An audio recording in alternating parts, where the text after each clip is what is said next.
Welcome to the Dr. Gabrielle Lyon Show. In this episode, I sit down with my friend, Dr. Allan Bacon.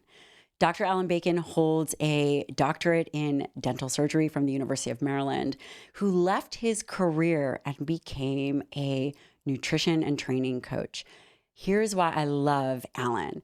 He addresses sustainable weight loss. In this episode, we dive deep into emotional hunger versus physical hunger. What are the things that are holding you back from being able to lose weight and maintain that health and longevity that you desire? This was an amazing episode. Dr. Allan is extremely well spoken. He's been reading research for the last 15 years, and this guy puts out incredible content. And most importantly, I think it's going to be so valuable for you.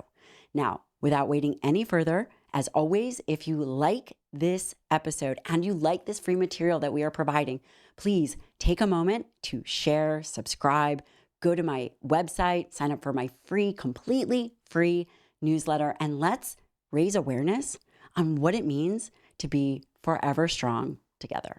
Now, let's jump into the show.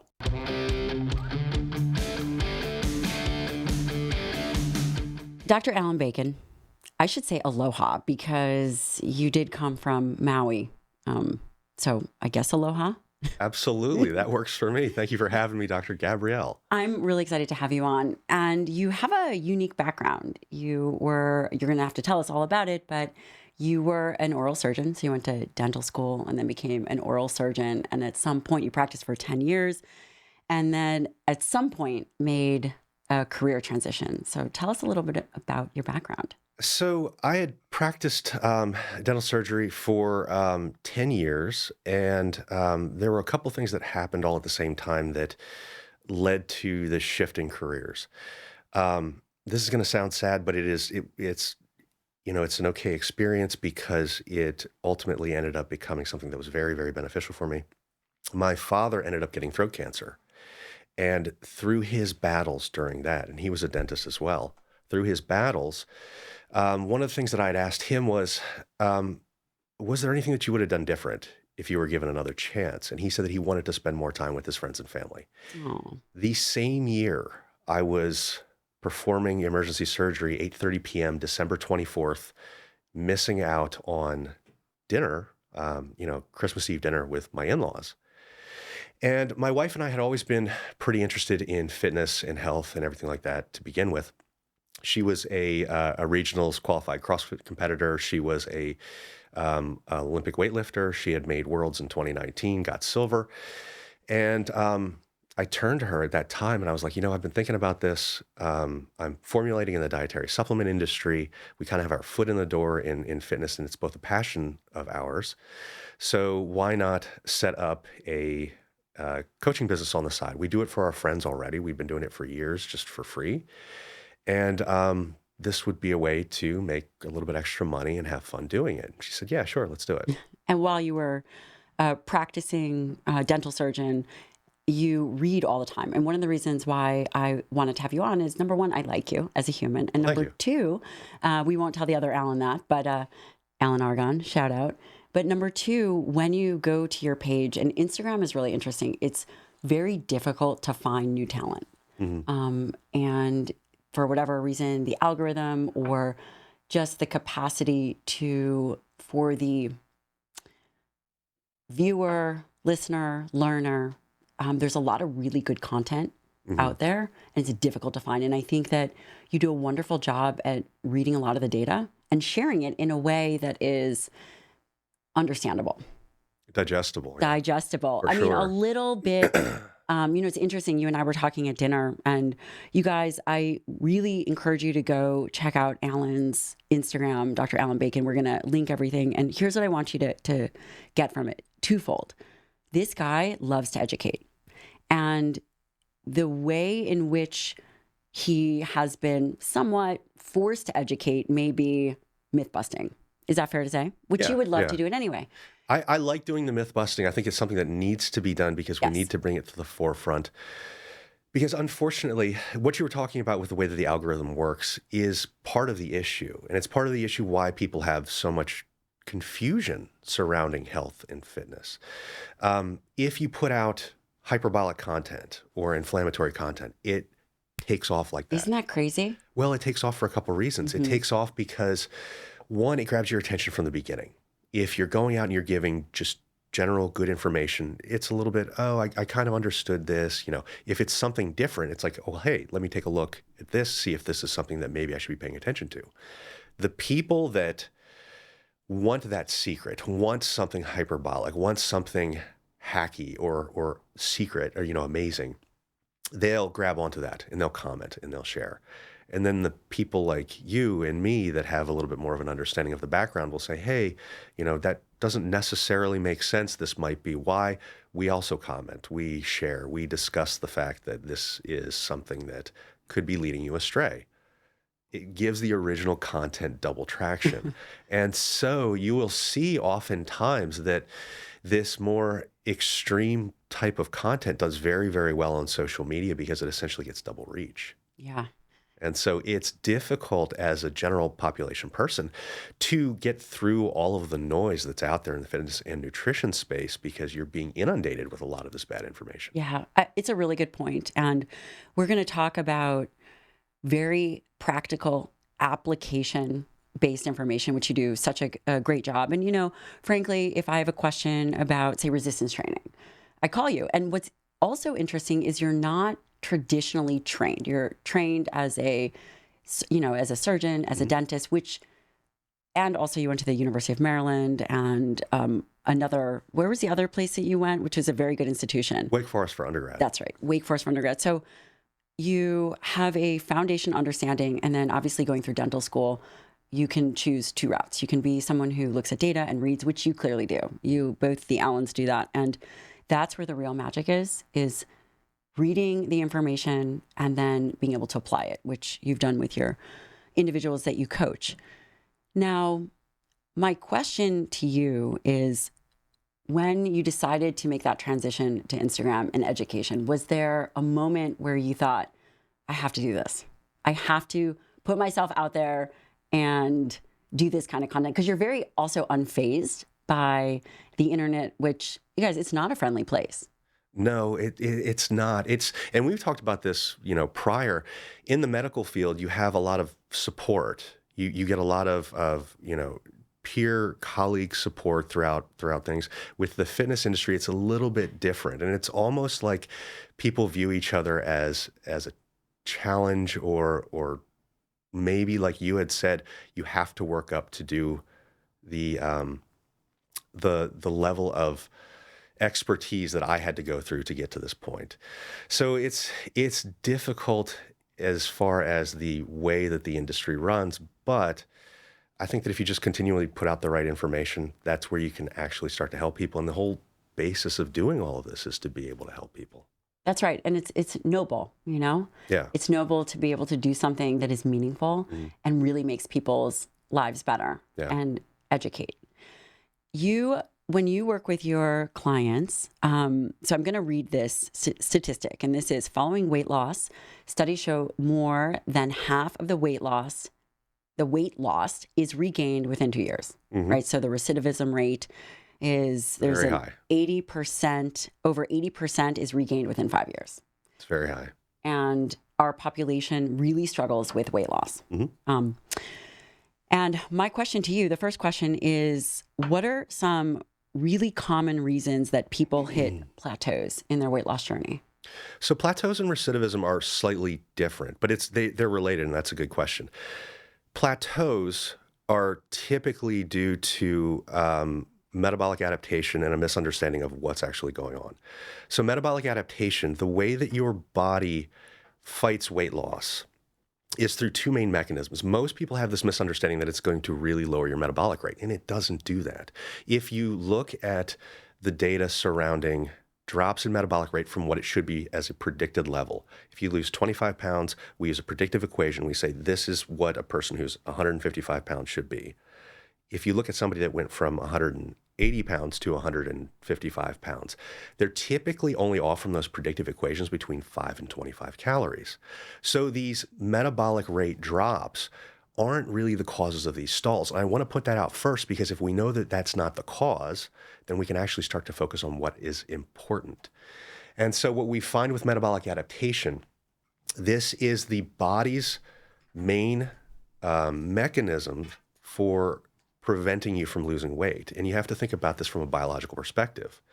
Our body doesn't want to lose weight. It doesn't realize that we're in the 21st century. We have calories, that are in such abundance. It's amazing. We think that we're still in caves. We're foraging. Yes, my husband definitely thinks he's still in a cave. And he's got the beard to prove it. And so we think that we're in this position where food could become scarce at any time. And so biologically, the way that we evolved was our body said, okay, I need to prevent myself from losing weight. But what's funny is it doesn't seem to work in the opposite direction, because gaining extra weight was always a good thing, because if you put on body fat, you had that extra ability to have that for when times became scarce. Do you think so, in the way that, so I think about myself or my sister, very active, we move a lot, right? I am a fidgeter. I'm always moving. I think it would be very difficult for me to put on weight and to put on, say, body fat. And I look at, my producer, Matt, over here. I think it would be really difficult to change that baseline. Do you think that there is truth to that? Is that just something that potentially I made up? So what you're getting at is one of the two mechanisms that our bodies use to prevent, it's part of that metabolic adaptation that uses to prevent that weight loss. The two ways that it really affects us, one, our hunger levels ramp up. And so people who are stalled technically are probably just not following their diet as close as they thought that they were. They're either having tracking errors, or they're simply binging more than they thought that they were and causing themselves to go into a calorie surplus. Two, and what you're kind of hinting at, NEAT levels, the non-exercise activity thermogenesis, all of that movement that we do that is not dedicated exercise slows down. And this is one of our body's main ways to prevent that loss in weight. You stop fidgeting, you stop walking around, you stay on the couch a little bit more.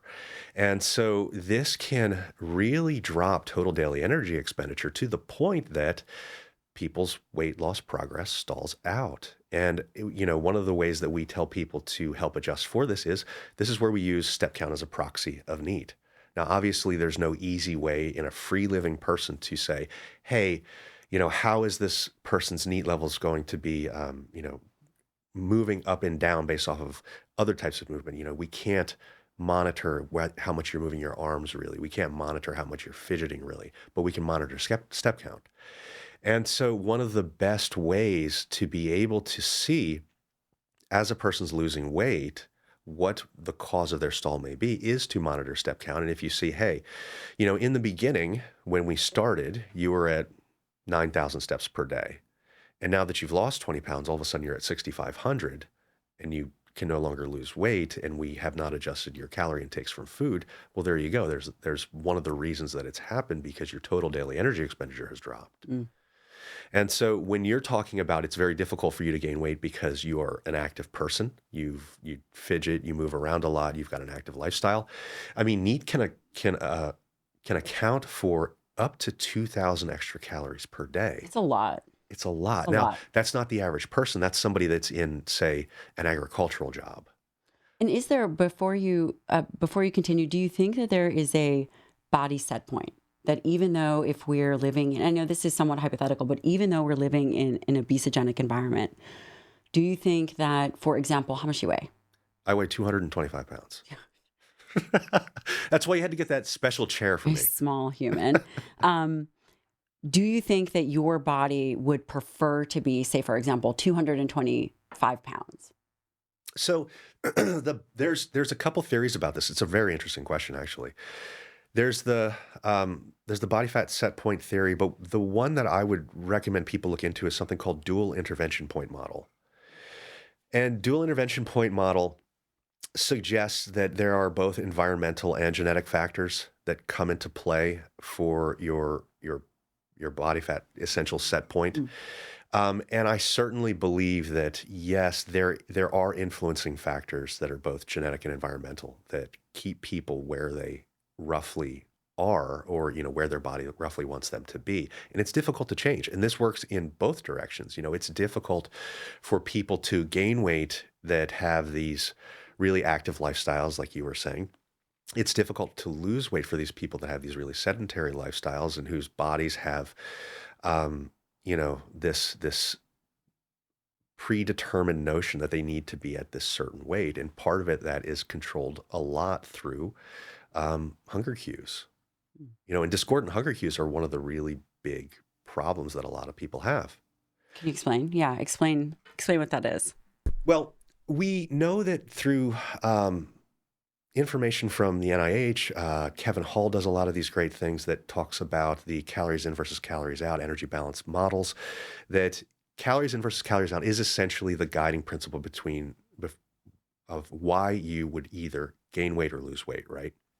So not the carbohydrate insulin model. No, that's been roughly debunked for a long period of time. So if we know that this is the guiding principle, when we test it, it seems to hold true. If you take an obese person and you put them into the calorie deficit that they should be in, they lose weight. However, just because it's simple doesn't mean it's easy. And there are a lot of things that particularly obese people, particularly people that have dysregulated emotions, dysregulated hunger cues, dysregulated ability to cope with these types of stressors that they're facing, their challenge is much higher than, say, you or me, whose bodies naturally want to be a little bit lighter. I mean, when I started lifting weights, I started lifting weights because I was like you. I was 6'1" and 165 pounds. And so I was like, that's I think pretty thin-ish. Yeah, for that height, it's absolutely thin. And so these discordant hunger cues can be a real problem for these people that are trying to lose weight and particularly maintain that weight loss. And what you were talking about earlier with the 80% recidivism rate, there's one extremely big reason for that. And this is, again, work out of the NIH with Kevin Hall that was very interesting. He found that when you have weight loss in a situation, if you go from, say, 200 pounds to 150 pounds, and you compare yourself to another 150-pound person who had always been 150 pounds, for the people that have lost weight, you have an extra drive for 100 calories of food every day for every kilogram lost. Okay, so you have, so for every 2.2 pounds lost, there's a drive for 100 extra calories per day. Okay.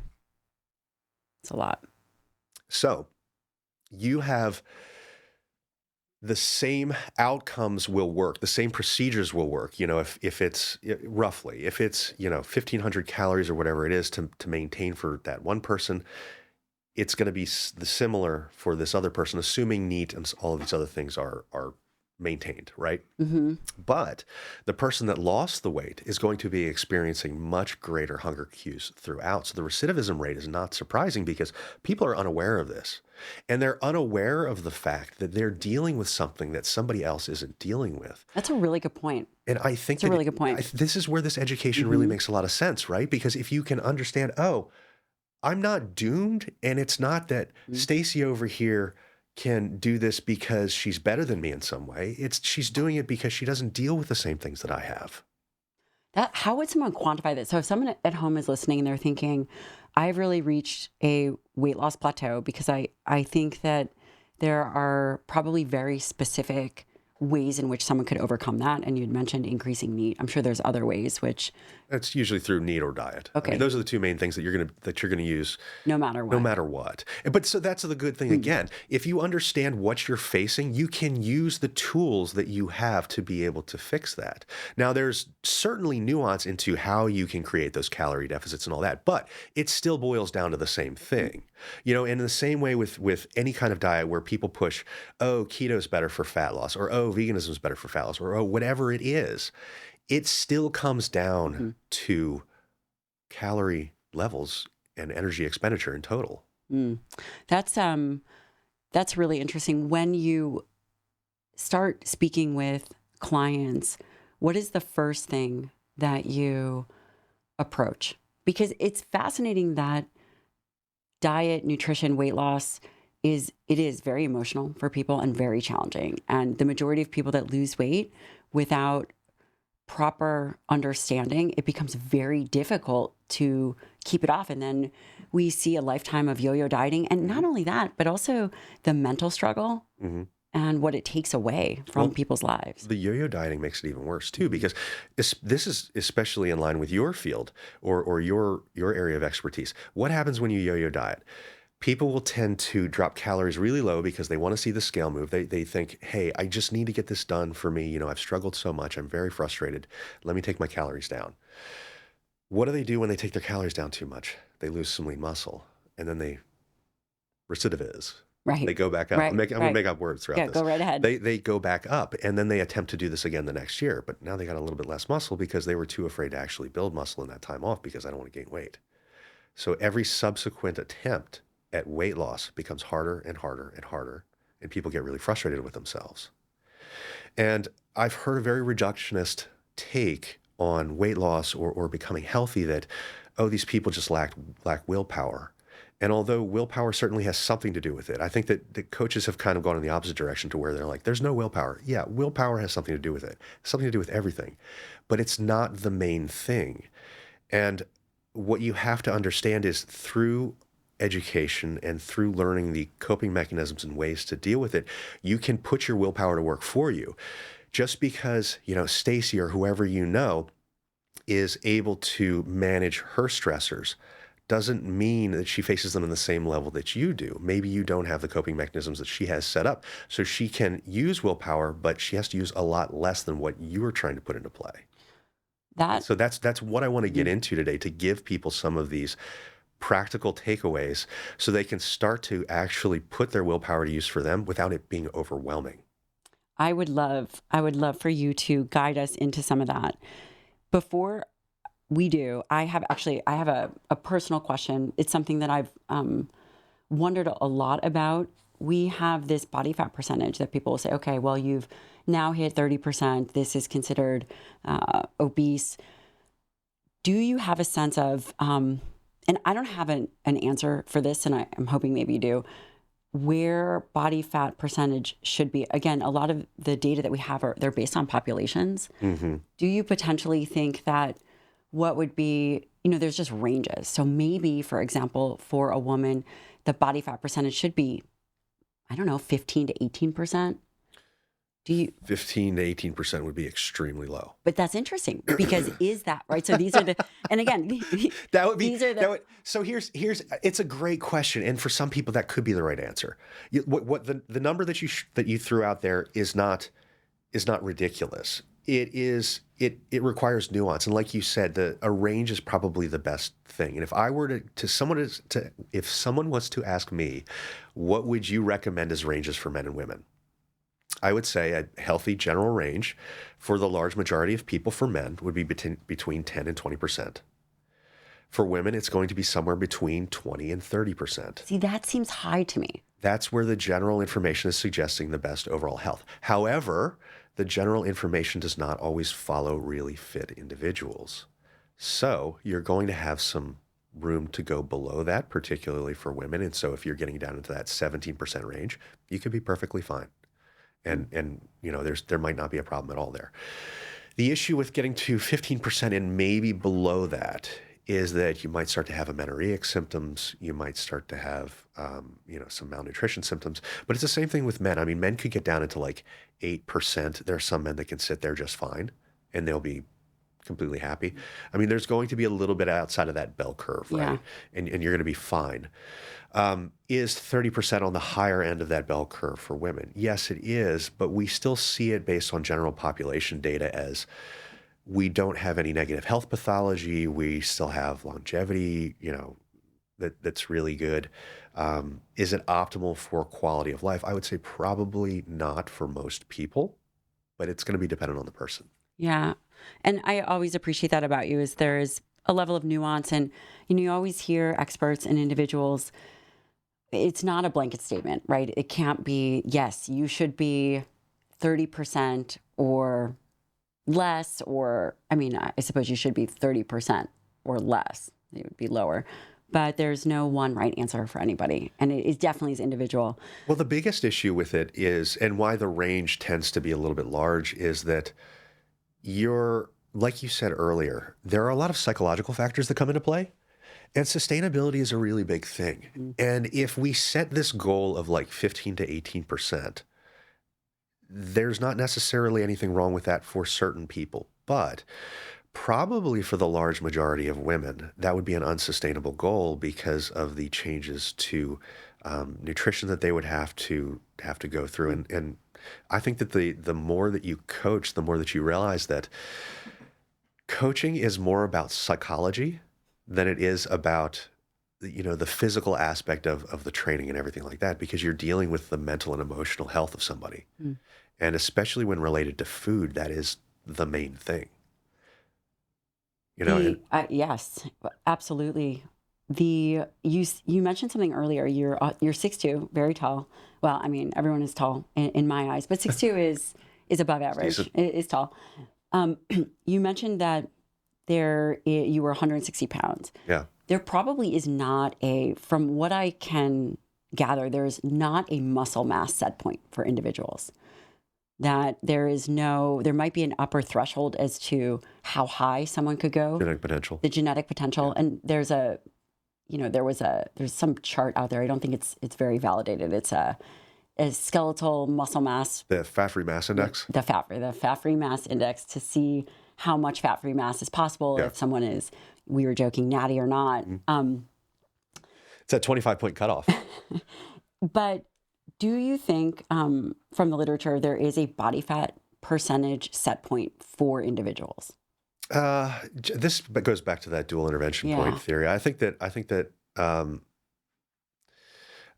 there's a set point in that so much as there is total body weight, but there's certainly going below a range is going to be probably not optimal for health, and obviously going above a range is going to be not optimal for health.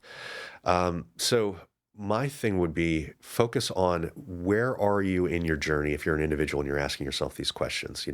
Do I want to lose some body fat? Will it benefit me health-wise? Will it benefit me confidence-wise? Will it benefit me, in my life in some way? And if that's the answer, then move your plans and your routines towards that goal. A lot of the times that we talk about these types of things, people get caught up in what is my genetic potential going to be, but what it boils down to is, what does a person want? What will fulfill their lives? And then how do we get them towards that? And I think that's the biggest focus.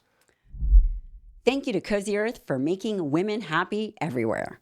Want to make a woman happy? Well, make sure she has clean, soft towels and, of course, sheets. But not just any towels and sheets or even PJs, but Cozy Earth. I've been using them for years, and they have the softest bamboo sheets made from 100% premium viscose. And of course, the softest towels on the planet, because they have innovative technology. Here are just a few of the things that make Cozy Earth different. Temperature regulation, enhanced fabric, superior softness, and responsible production. Of course, durability and commitment to quality. In fact, so much so that these products have a 10-year warranty. Upgrade your nights, transform your days with Cozy Earth. Get up to 40% off at cozyearth.com/Dr. Lyon. You can use the code Dr. Lyon at checkout. I promise you've never slept better, felt cleaner, or worn softer PJs than Cozy Earth. Do you want to know what I drink in the morning that is a little bit salty and gives me a huge pick-me-up? Well, I'm going to tell you. And that is Element, chocolate Element, that's LMNT, in my coffee. I brew a black cup of coffee with a shot of espresso, and then I put a scoop of collagen and a little bit of MCT oil in it, and 1/4 a packet of Element chocolate. Sometimes I use chocolate mint. I've also saved chocolate caramel. It's kind of this like chocolatey caramel. Amazing. So I get my caffeine, I get some collagen for, of course, hair, skin, and nails, and I get electrolytes in my coffee. Sodium, potassium, magnesium, all amazing. I have now created my own supercharged drink. Maybe you get headaches with your caffeine because you dehydrate yourself, or maybe you get headaches because you sweat a lot while training, or maybe you just live in Texas where it's hot, and so you definitely sweat a lot. You definitely get headaches, and this is why I love to add electrolytes to what I'm drinking. And it can be coffee, it can be water. Lately, it's been coffee, and it tastes amazing. You can get yours at Drink Element. That's drinklmnt.com. You'll get a free sample pack when you use the code Dr. Lyon. And by the way, if you don't like it, it's totally risk-free. You'll get your money back, no questions asked. I love this stuff. You will too. Thank you to Puri for sponsoring this episode of the show. One of the reasons why I always take an omega-3 fatty acid is for overall brain health. Doesn't matter your age. Even my kids take omega-3 fatty acids. Mood, it is wonderful for mood and overall cardiovascular health and inflammation. I am bringing to you Puri O3, which is a high quality, well-tested fish oil. Let me tell you about this. So Puri O3 is third-party tested and certified by Clean Label Project. And what it is it makes available the testing results. No contaminants, no heavy metals. These are things that, as a provider, as a mom, I'm very concerned about. I don't want to be giving a supplement that is a concentrated supplement that has a whole bunch of contaminants. Puri O3 is a world-class supplement line and company. I absolutely am thrilled to bring this to you. And by the way, they are offering my audience 20% off. All you have to do is use the code Dr. Lyon for 20% off. Puri Omega-3 fish oil has a high dose of 2,000 milligrams of omega-3 fatty acids, EPA, DHA, and natural triglyceride form. I personally can tell the difference. They also have products that have little packets where you can throw it in your bag. It has vitamin D in it. It has magnesium, no fishy flavor, nothing. It truly is what I think is going to be on the forefront of top products. So support your health, throw it into your regular routine. Go ahead and grab your Puri O3, and that is PUORI.com/Dr. Lyon. That's PUORI.com/Dr. Lyon. When you are sharing effective strategies for someone who's frustrated at a plateau, they've been dieting, let's say Sarah has been dieting for 12 weeks. She's now at a plateau. Or I guess maybe a better question is, do typically people reach a plateau? Is it based on time or based on weight? It depends on what the plateau's from, but it is usually based on weight. And it's, in my opinion, I mean, this is probably not a research validated opinion, but it's usually based on weight. And I say that because as you get leaner, you have less variance that you can have from whatever your, calorie targets and protein targets and whatever they are to be able to continue to progress, right? And so when people start to vary off of their diets more, those calories become relatively more influential. If you're a king size person, you can I wouldn't know. you can move you can move a little bit more, but when you're a fun size person, those changes in calories become king size problems very quickly. And so I would think that total weight is probably more problematic than anything else. Now, total time could be problematic from the sense that mentally and emotionally you start to get burned out because you feel like you've been struggling for so long. And then you start to go more and more off plan and off diet because of the fact that you're struggling emotionally and mentally. And that's where some of these emotional stressors come in. Some of this emotional eating starts to really ramp up. And that constant diet roller coaster cycle kicks in. Because even when you're on that diet roller coaster and cycle, you don't think of it as, oh, well, I dieted for 2 months and then I took off for 8 and then I'm dieting again. You think, I've been dieting off and on for years. That's always how people view this. And so that mental wear of dieting for years and years at a time can consistently tear somebody down. And so can it be either or? Yeah, it definitely can. And so I would really start to focus on keeping some accurate records of what you've been doing and keeping these things in perspective to identify what might be going on there. Tell me more about that, because I think that many people, they struggle both ways. They struggle mentally and then they struggle physically, whether it's an injury and maybe they can't train the way in which they had hoped. How do you begin to coach someone mentally through a plateau or through frustrations? Well, first you have to identify, is the person actually in a plateau? And this is really important to bring up because a lot of people will say that they're in a plateau and they'll say, well, I've been losing weight, and in the past 2 weeks, I didn't lose any weight. Okay, it's only been 2 weeks. I mean, we could be seeing water flux in play. You might not have, you might not have been as consistent with the plan as you were before. So usually I would say give somebody at least 2 to 4 weeks to identify whether or not it's an actual stall. Then I would look into seeing what do we have going on as far as potential errors in tracking. Are we even accurately tracking? I mean, research suggests that most people are off by about 500 calories per day, and that could be an issue. 500 calories per day. Mhm. Even RDs seem to be off by about 200. And there's a lot of reasons why we could be off in tracking. A lot of people don't realize that there are raw and cooked measurements for foods, and most of the foods that you're going to find is going to show you a raw measurement. And then some people are weighing cooked. Some people are using volume measurements for things that probably shouldn't be volume measurements. I mean, peanut butter is probably something that you should be weighing in grams and not, if you're trying to accurately track and you really want distinct data, this is one of those things that you probably track in grams. So identifying whether or not you're actually in a stall is probably the first really important thing, and understanding that water flux can come into play, particularly for women of menstruation age, because your cycle is going to throw a wrench into that, and then you start to look at, okay, well, how was I doing 4 weeks before as opposed to 2 weeks before? Because it's a more accurate comparison, right?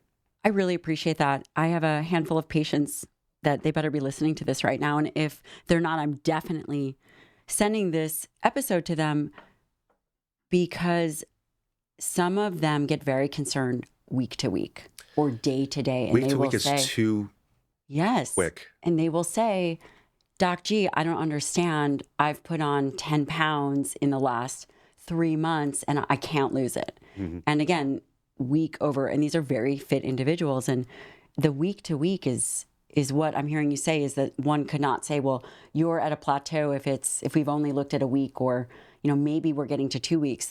Probably even 2 not. weeks, Exactly. Yeah, even 2 weeks can be very difficult. Yes. And are you doing things to make sure that you're cutting out the issues that you could have with your weighing or your measurements? Because I recommend people take both, some measurements and some weights. Meaning a waist, circumference. So I do scale weight, I do a hip measurement, I do a waist measurement, and then I do a bicep and a thigh measurement. And I recommend that people take this. If you're going to do a bicep and a thigh measurement, just choose one side and consistently do that same side.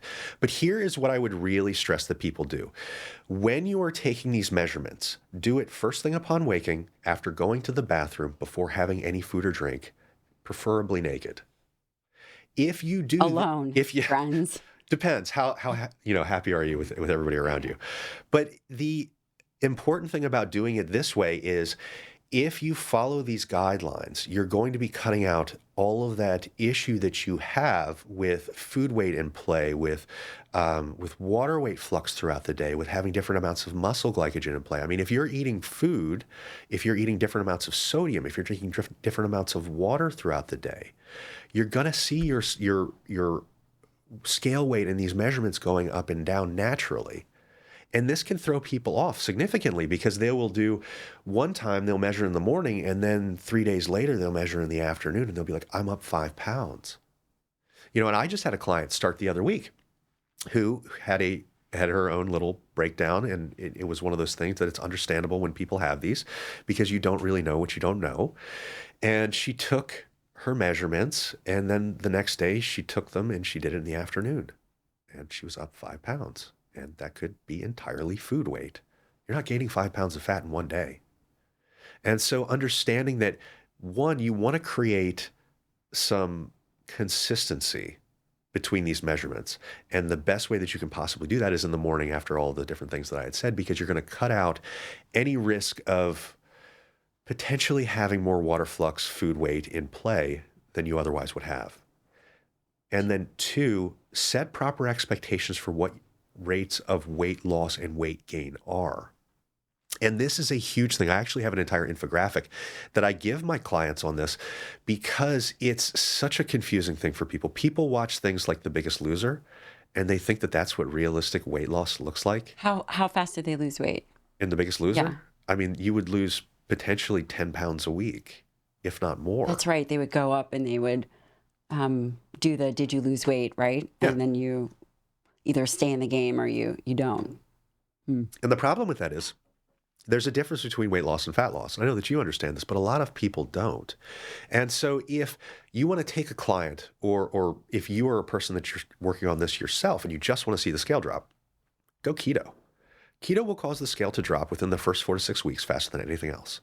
And this is why it becomes this self-fulfilling prophecy of it works better than other things for fat loss. It doesn't. And there's specific data that looks at this saying, hey, if we actually equate protein and calories, keto does not have an advantage over standard eating patterns. But it appears to from a weight loss perspective. It doesn't from a fat loss perspective.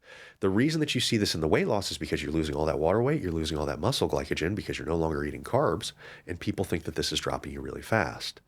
Now, setting up proper expectations for rate of weight loss is doubly important, particularly for what you focus on, because if you're trying to lose weight too quickly beyond this glycogen and water flux stage, you're going to be losing significant amounts of muscle mass.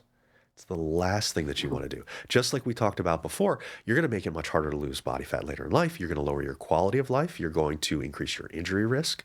And so proper rates of weight loss, I mean, if you look at the literature out there, if you're an obese individual, once you get past that initial stage where you might have those drops from, lowering your carbs, if that's the first thing that you decide to drop to lower your calorie intakes, you're going to drop a little bit quickly in the beginning. After 4 or 6 weeks or so, you're going to slow down. And then over time, you're going to notice that every week you're going to lose about 2 pounds. Which is a lot. For that's the a lot. obese. For the obese. Yeah, that's a lot. And if I told a normal person, Deborah from the cul-de-sac, that you're going to lose 2 pounds a week, she most of the time will look at me and be like, oh, that's a lot less than what I thought it would be. A lot less? A lot less. I see. They expect to lose a lot more, based on my experience with people. And so if you're a normal weight individual, you're only going to lose about 1 pound per week. If you're a lean individual, you could be losing 0.25 to 0.5 pounds per week in a calorie deficit. And so wrapping your head around the fact that these rates of loss are probably a lot smaller than what you would expect them to be as a Gen Pop person is a really important thing, because a lot of times people have these situations where the program that they're using is working and it's working really well. And they just don't realize it because it's not that expectation that they had from TV or from the before and afters that we see on Instagram. Yeah, that's definitely a challenge. What you're saying is that an obese individual would have a higher amount of weight loss. And would you also say fat loss in the beginning, or it really depends on how one is approaching the process? Well, if you're approaching let's say that all of them have equated intelligence in the programming. You're going to lose in absolute, you're going to lose more body fat. You got more to lose. Yeah. And at the same time, body fat is metabolically protective, so you can lose more without having significant hits to lean muscle mass. Mm.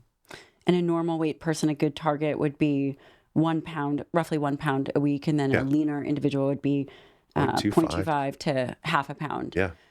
And that's good because as someone moves down the scale from obese to normal weight to lean, their expectation should be that the weight loss is reflective. Yeah. And it's going to, there's diminishing returns essentially on scale weight loss. But that's okay. Look at it as, hey, I've upgraded, I've leveled up. You're not having a struggle anymore. You're actually doing something that's working. And the fact that it starts to slow down is a sign that you've actually succeeded.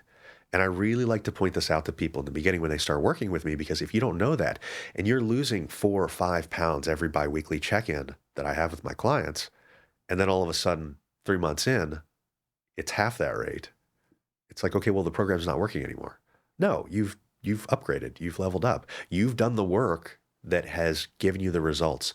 That means you now move at a slower rate. And on the flip side of the coin, have you thought about how much muscle mass someone could, and I understand this is a complex question, you're smiling, how much muscle mass someone could potentially gain?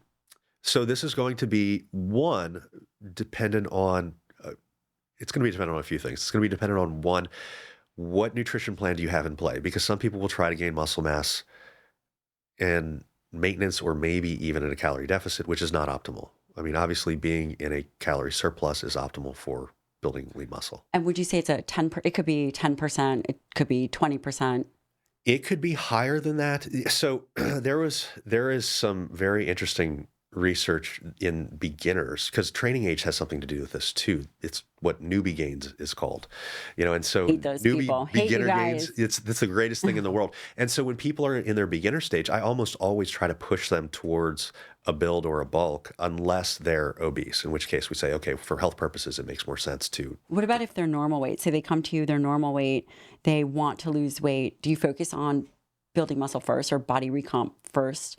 I would. Okay. I mean, optimally. Now, obviously, you have to have a conversation with them, and then you go with what they feel is best for them emotionally. Yeah, because a lot of women would struggle with the idea of, okay, I have to actually A lot of men too. Oh, really? Yeah. But men tend to have a bigger goal of just adding more size anyways. So sometimes it's a little bit easier with men. But yeah, I mean, you're going to have to wrap your head around the fact that the situation that you're in is going to guide how much of a surplus you can be in.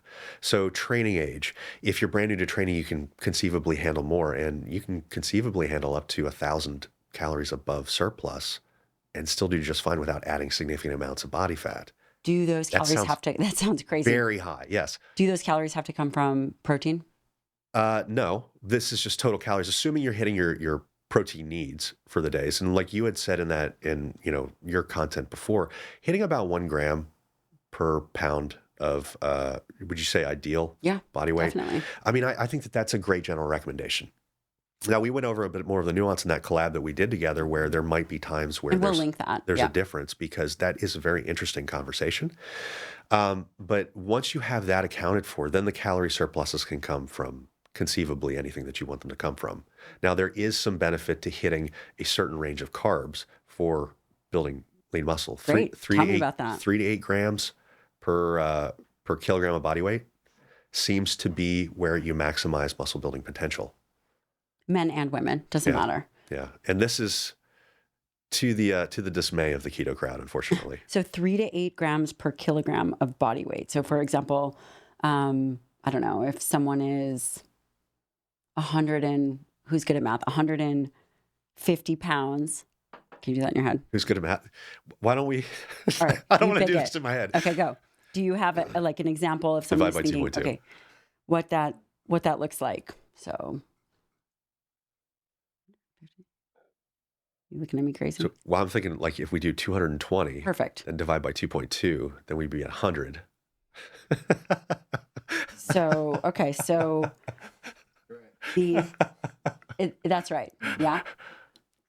Okay, so let's frame that up again. What is so if someone is wanting to maximize muscle gain and they are going to target between 3 and 8 grams of carbs per kilogram of current weight or ideal? I would do current weight, unless you're significantly obese. Okay. That's robust.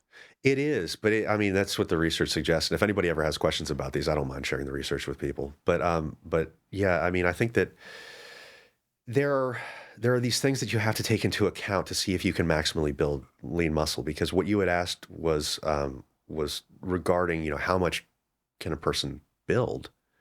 And most of this within a year is dependent on your training age, because that gives you a much higher percentage chance. And I mean, you can get up to 20 pounds of lean muscle in your first year for a trainee, at least for men. Yeah. Women can be slightly half. Yep. But, I've read the same number. Yeah. And it goes down sequentially every year until you hit about year 4 or 5. But that's assuming that you actually have all of your ducks in a row when you're setting up your plan. Because most people, their very first year that they're training are just kind of fucking around. They're not doing the things that they need to do. They're not eating properly. They're not sleeping properly. They're not training necessarily properly. And so they're not maximizing that potential. So even if we say, okay, after a first year, these are your potential gains, those people might go a little bit longer than that first year because they didn't actually hit that potential gain because of some errors in the way that they have things set up. And that's important because I think that really creates a lot more discouragement. Yeah. If people are trying to do things on their own. I strongly recommend nobody tries to do this on their own, because it takes forever. There's people that have done it and done it well. How can you figure out how do you get from point A to point B and stick with one thing? Yeah. and one coach or one physician and really execute on that for an entire year and then see. Well, it's funny because you talk with people online, and the more that you talk with them, you will always hear people say, "Okay, well, just look up stuff on like YouTube." That's Russian roulette in fitness and nutrition, because you never know if that person's going to be really reputable. And I mean, that's a very difficult thing to find in social media. How can you tell how reputable a person is? And if you're following these plans that are just generic, you may not be maximizing that potential that you could have. And the way that I look at it is I could teach myself to fix my car, but it probably makes a lot more sense for me to go hire a mechanic who really knows what they're doing. Then I don't screw up in the beginning and have to go back and relearn stuff or fix stuff. Sometimes the investment is worth that. I think it always is, Yeah. frankly. We talked about protein, we talked about carbs. What about, where does fat fall? Fat is an interesting thing because it is an essential nutrient. So you have to at least hit a fat minimum. And fat minimums for people that are normal weight or leaner are about 0.3 grams per pound of body weight. Now, obviously, you can go lower than that if you're an obese person, because if you've got some extra body fat to lose, again, metabolically protective. But as long as you're hitting fat minimums, the main thing when you're constructing your nutrition plan is hit your protein targets, hit your calorie targets, and then within the other two, the fats and the carbs, the ratios can be roughly whatever is best for preference and best for sustainability. Now, I did give numbers where the hypertrophy and stuff like that is optimized. Yes, so if you want to be a little bit more neurotic about it, you can certainly do that. But I think that as long as you're hitting protein and hitting calories, you're doing 99% of what you really need to do. And for people that really want to maximize it, for people in physique sports, yes, then start to pay attention to the other things. For the fat minimums, I have very rarely seen a person that doesn't hit fat minimums naturally, because cheese tastes good. And so we just add it to every meal that we have. Speak for yourself. And Yeah. so it's one of those things that people just tend to not have a problem hitting. The only people that I see that usually have issues with hitting the fat minimums are really distinct physique competitors, and they think if I cut more fat out, then I'll be more lean, eat fat, I'll get fat type of thought process. That's the main part where we start to see some real issues, and particularly with women, like we were talking about. Amenorrhea can be a real problem if you cut things too low. Cell wall integrity, production of sex hormones, all those types of things really go down if you cut fats too low. Do you care the source of carbohydrates and fats and proteins? So I care to the extent that the more traditionally whole and healthy foods will tend to be more micronutrient full. They'll tend to have cofactors. They'll tend to have some other beneficial constituents. They'll tend to have more fiber, which is a very big benefit for overall health. So should you be making this off of Pop-Tarts and Cheerios? Probably not. But the way that I like to point this out to people, and so we don't get this mindset of foods are good and bad, because I think that can be really problematic. It's very damaging, I think. And it's actually one of the reasons that we have the craving issues that we have in society. The feeling of restriction is what causes cravings at its core. So what do? Here's some guidelines so people can have the grace to have something that they would like without also feeling the guilt that they've screwed up in some manner. I like to tell people that depending on what your goal is, having a discretionary calorie intake of between 5 and 20% of your daily calories, you can use that towards more traditional, I don't want to say junk food, but non-traditionally whole, minimally processed foods. I like that. So between 5 and 20%. Yes, and it's going to change depending on the person and depending on their goal. So say you are very happy with your body and you don't have any distinct goals of progress, you're performing really well, and you are going to eat 80% whole, minimally processed foods. Well, you might be able to fit 20% of, popcorn or some dark chocolate or whatever it is, into your life and be just fine and content. If I'm somebody that wants to step on a bodybuilding stage, it's probably going to need to be closer to that 5% because you've got distinct goals. But anywhere within that 5 to 20% range is a good guideline for most people to use. It can cut out that stress, it can cut out that guilt, and it can give you the grace to be able to have something that can keep your diet, nutrition, and sanity intact. Which is really important. Yeah. How do you think about spacing meals, thinking about, so someone is listening to this and they're like, wow, I really like what Alan is saying. This makes a lot of sense because on this podcast, we talk a lot about the science. We do talk about mindset. You know, I had Julia Mitchell on, she's our nutritionist in the practice, and she echoes a lot of what you're saying, especially when it comes to being an individual Yeah. and that you can't follow on TikTok this program for this person because it truly is individual. Yeah. Do you feel that when someone is going to do we'll say weight loss, because I think that people are really interested in weight loss, how would someone design a day? Should it be, you know, there's a big trend for fasting. There's a big trend for one meal a day. Remember OMAD? That was a big deal. There seems to be a lot of discrepancies between how someone should create a nutrition plan. So how should we focus on meal frequency? Yeah. Essentially. So. And should we fast 3 days at a time? Oh my God. I know you're setting me up for this one. So I'm just setting you up because he still uses an Android phone. And I deserve it. Yeah. Yes. So I'm obviously not a big fan of extended fasting, and I'm going to get that out of the way to begin with. And I'm not a big fan of extended fasting because. But why? Doesn't it help with autophagy? Oh God, don't do this to me. So autophagy is interesting. First off, if you're in a calorie deficit, that is actually what runs autophagy, not fasting itself. Exercise increases autophagy. Right. Sleeping increases autophagy. And so there are so many things that actually increase it that we don't have distinct health benefits that we've seen from these people that do these extended fasts, but we do have distinct negatives. We see IGF-1 drop. We see loss of lean muscle mass. We see micronutrient deficiencies.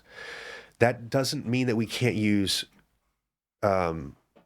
time-restricted feeding in a proper manner, like intermittent fasting, a 16-8 intermittent fast can be used effectively.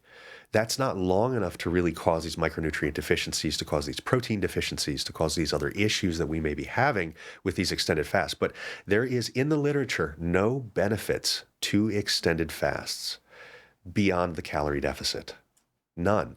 And if you look at any of the research, anybody that points out, hey, look, we've got this study, and it says that if you fast for this long, this period of time, you're going to get this benefit to fat loss or whatever it is. Well, if you have a continuous diet control and you reach the same levels of calorie deficit over time, you get the exact same benefits without the negatives. And so this long-term fasting has been set up as a way for people to essentially get immediate gratification, to see this loss in the scale really quickly, or to see that what they're doing really works. And unfortunately, it's probably going to come at the cost of health of a lot of people. And you, like me, really wants to preserve lean muscle as much as possible in people. And this is not a great idea. Yeah, especially with this idea of muscle span. It becomes more difficult to maintain that tissue as we age. The idea that it's very difficult to maintain and build muscle. I mean, it does seem that as we age, it becomes more difficult to build muscle. I know that the data supports we can get stronger and build at any time, but the reality is it seems as if the youthful gains are not mirrored in a 50, 60-year-old individual. We've got a couple problems. Hormonal patterns change. Men's testosterone starts to dip in their 40s. We tend to become less active, and that becomes really problematic. Protein utilization tends to go down a little bit, and that becomes more problematic because we're probably not eating enough protein as is. And then we also start to use less of what we're already eating, so we should probably up our protein contents. So there are a variety of different things that can cause problems. As you age, that will make it more difficult to build lean muscle. But that's why it's even more important to maintain as much as possible along the way. Yeah, so fasting would not be the appropriate way to maintain lean muscle mass. No. Now, time-restricted feeding like 16-8 fasts, the intermittent fasting can work just fine. And the reason that can work is you still get in multiple meals in a day. You still space out some of your protein intake, which is probably good for muscle protein synthesis, since muscle protein synthesis lasts about 5 to 6 hours or so at a time. And so when we talk about the whole how much can you absorb at one time? And, that general recommendation is 30 grams, or that general myth that you hear around is 30, I'm is 30 actually grams. not sure where that even came from. It came from a study by Aredo in 2015. Really? Don't quote me Okay. on the date. It might be earlier than that, but it's an Aredo study. And what they did was they looked at the way that muscle protein synthesis was affected under a condition where a person was fasted and then they just took whey protein.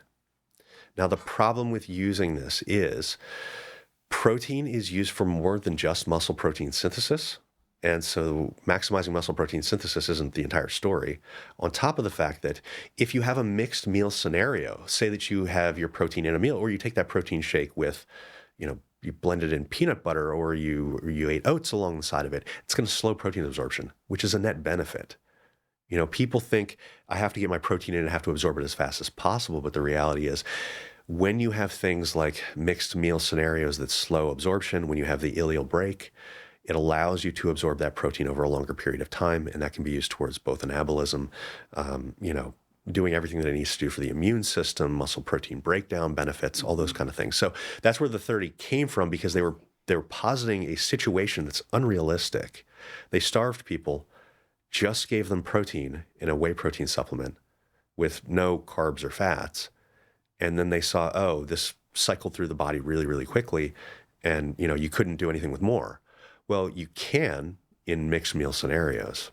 And that's a really good point. The idea that most of us, most of the time, especially if you're following the 80% rule that you said, we're eating meals. Yeah. A lot of the data is based on whey protein or amino acid isolate type of delivery systems in a lot of the literature. And this is one reason why an individual should have a higher protein overall content per meal for that potentially slowing down of absorption. This is seems to be what is suggested in the literature. Or different protein sources. Whey protein is digested very quickly. I mean, if you've got, chicken and then eggs and steak and, all these different kinds of sources, they're going to digest at different speeds.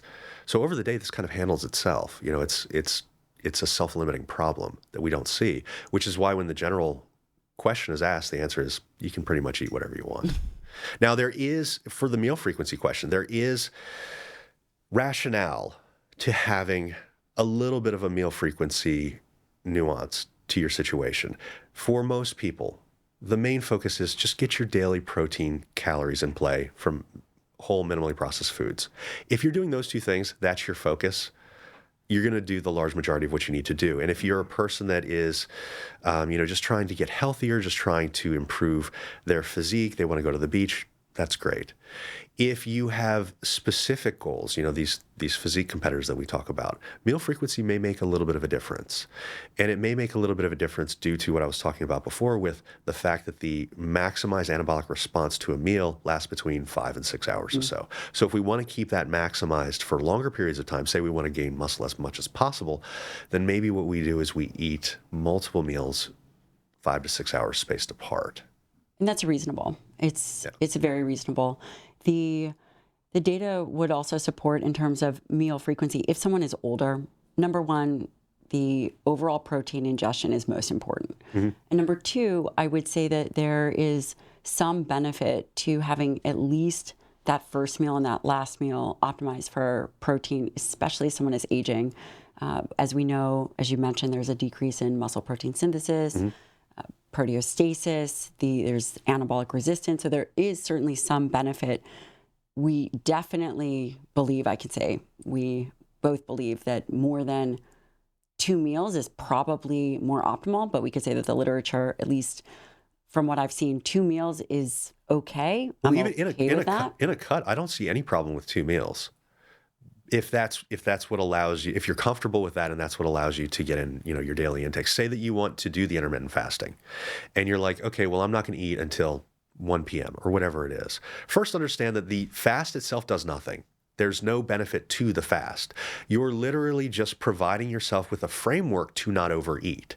And so if you tell yourself, I'm not going to eat in the morning because I don't want to eat then, I'm going to go to work, I'm going to focus on that instead, that's great. I mean, that's just a habit that you can put into play and it's fine. For people that are cutting, 2 meals may work just fine because you can spread out some of that protein intake. You can spread out some of that nutrient intake to be able to absorb them a little bit better. You're not necessarily trying to maximize lean muscle building with that goal. And so 2 meals can be perfectly fine. When you start to switch to, I want to really gain lean muscle, then it's probably closer to 4, I agree with that. maybe more. I agree with that. 4 meals. That's usually where I start people, is 4 meals a day. Yeah. And I definitely try to hit a minimum of 30 grams, depending on what that person's goal is, or their total protein need, between 30 and 55. Could be higher. It just depends. I mean, 30 is where you can pretty confidently say that you're going to maximize MPS in that meal. And it's also easier if people spread their protein intakes out, because all of a sudden you're going to be caught with like 75 grams at night if you didn't pay attention to this earlier in the day. So I think that's a great recommendation, and I think it's a great way to really move forward with clients for sustainability. And where do you feel that there are components that are overlooked in fat loss? What are we missing? What are we maybe not paying attention to? That's a good question. The biggest things, I think that that mindset is probably the number one thing that we really need to work on as far as fat loss goes. And I mean, this kind of goes back to the emotional eating and the cravings are really where I would focus this type of thing on, because I think that when I was talking earlier about it being simple, we know again that calories and protein, all those types of things are going to be the main focus. Outside of actually paying attention to fiber from whole foods, which I think a lot of people ignore, I think that focusing on your coping mechanisms are probably the best idea that you could possibly have. Have you found one in particular that seems to really benefit people? This goes back to how I would attempt to treat emotional eating and cravings in general, because I think that these are the biggest problems that people run into whenever they're dealing with, fat loss and trying to defeat these types of things. And I think understanding of what's going on is really important. I think a food diary is something that everybody should be keeping. And is there a pause if someone is going to, maybe they had a very stressful day or they're going to reach for that thing? Do you potentially, is there something that they can do to take a beat and maybe, I don't know, do 10 push-ups or anything, or remove themselves from the situation? So first what I would do, this is a nuanced question. I actually love this question. There's so many answers to this, and the answers are different depending on what each individual person, because again, we're dealing with people's individual psychology, right? And so what I would do first is I would set up a food diary to understand your stressors, because if you set up a diary and you say, okay, well, every time I get a craving or every time I get an emotional eating spike, what I'm going to do is I'm going to write down what I was feeling then and what I was feeling within the hours and days leading up to that. Over time, you're going to start to notice environmental and emotional stressors that may be triggering these issues. So number one there, you're cutting these things off at their source, because you're starting to understand and gain an insight into what's going on. And that way you can start to address them specifically. Also, if someone has a low reserve, for example, they haven't slept, they maybe have wild kids or who knows, whatever is happening. And there are definitely things that seem to lower capacity to execute on a plan. Yeah. And understanding if you can mitigate those things, maybe not staying up and watching Mandalorian, asking for a friend. Well, this goes back to the whole goes back to the whole willpower thing. Yeah. Yes, willpower has something to do with it, but if your lifestyle is hectic, if your food environment is not controlled, you're going to stress your willpower more than somebody else who's got these things in line. And food environment is a very, very important thing in this. And that's one of the second step. That's actually the second step that I would look to after doing a food diary is I would look into adjusting a food environment. Remove items of temptation, either from your line of sight or your house entirely. If there's some sort of food that you have that is consistently a problem food for you, every time you come home, you see that Oreo package sitting on the top of the fridge, get rid of it. And a lot of people will say, well, I've got kids, so I can't get rid of it. Okay, put it in the back of the... You can definitely get rid of it. Well, there's some people that'll fight you on that. And so you say, okay, put it in the back of the cabinet, put it in the back of the freezer. If it's in the back of the freezer, at least if you have to go towards it and you want one, it's going to take 20 minutes for that to thaw out, and that might be time to give you that cravings will subside anyways. I agree with you. Getting it out of the house entirely is typically the right choice, but that doesn't mean that you can't have it. Yeah. And that's really important to understand because those feelings of restriction are what can lead to those severe cravings. So you can have it. It's just going to force you to actually go out to pick it up. It's true. One thing that I did with one of my patients is that one of the things that she would tell me is that she couldn't resist sweets and it just wasn't possible for her. In order to prove to her that that wasn't true, we chose her favorite, it was like a chocolate. And I had to keep it on her desk. And at some point, she was like, looking at it, could care less. Mm-hmm. And it was almost like inoculating her to the stimulus. The exposure. And that actually worked. Yeah. It worked. So if for you guys listening, you can remove the food or you could even do the opposite. Fighting food anxieties is interesting. And there's a couple strategies to do that. And one of the ones is what you talked about here. The one that I like to use initially is if somebody has a food that they find is particularly problematic for them, I will say, okay, well, let's set up a moderated amount that you can have every day because it can show them that it is something that's acceptable to have in the diet. They can continue to progress just fine by keeping it in moderated amounts, and it can build confidence over time. Do you ever find that you have to not allow that food? For example, if someone needs to abstain from it, that they just cannot tolerate that food? Yeah, I find that all the time. And that's step 2. If we've tried that moderated amount. How long will you try that? I usually have an ongoing conversation with them. So every time they check in, I'm like, how are you feeling about this? What is your experience emotionally? Are you feeling confident that you still want to continue trying this? Because people need to have that autonomy in their own health and in their own choices. So you talk about the benefits of some of these things and then you listen to them and base your changes off of what they're saying. So if they're telling me, hey, I still want to continue trying this. I feel like I'm getting a handle on it. I'm not quite there yet, but I want to continue. Sure, we'll continue. When people start to tell me that they're frustrated, that's when I suggest having a short-term detox from whatever that problem food is. And one, it's important that it's their decision. It has to be the client's decision. You, as a coach, saying you can't have this is probably more damaging than anything else. But assuming that they say, okay, I'm on board. Let's try cutting this out. Set a time frame. Set 4-8 weeks, something like that. That's a long time. Yeah, people can typically do a couple months pretty easily as long as they know that there's an end date. So you say, okay, anywhere between this time frame, set it up. You won't have this food. And they'll say, okay, let's say 6 weeks. So 6 weeks goes by. And then you reconvene and you say, okay, well, how do you feel about this food? Do you feel like you have a better sense of control? Would you like to reinstill this into your life? And if they say, yeah, I would like to try bringing this back in again, then you switch back to that step 1 where you start to set up a moderated amount daily.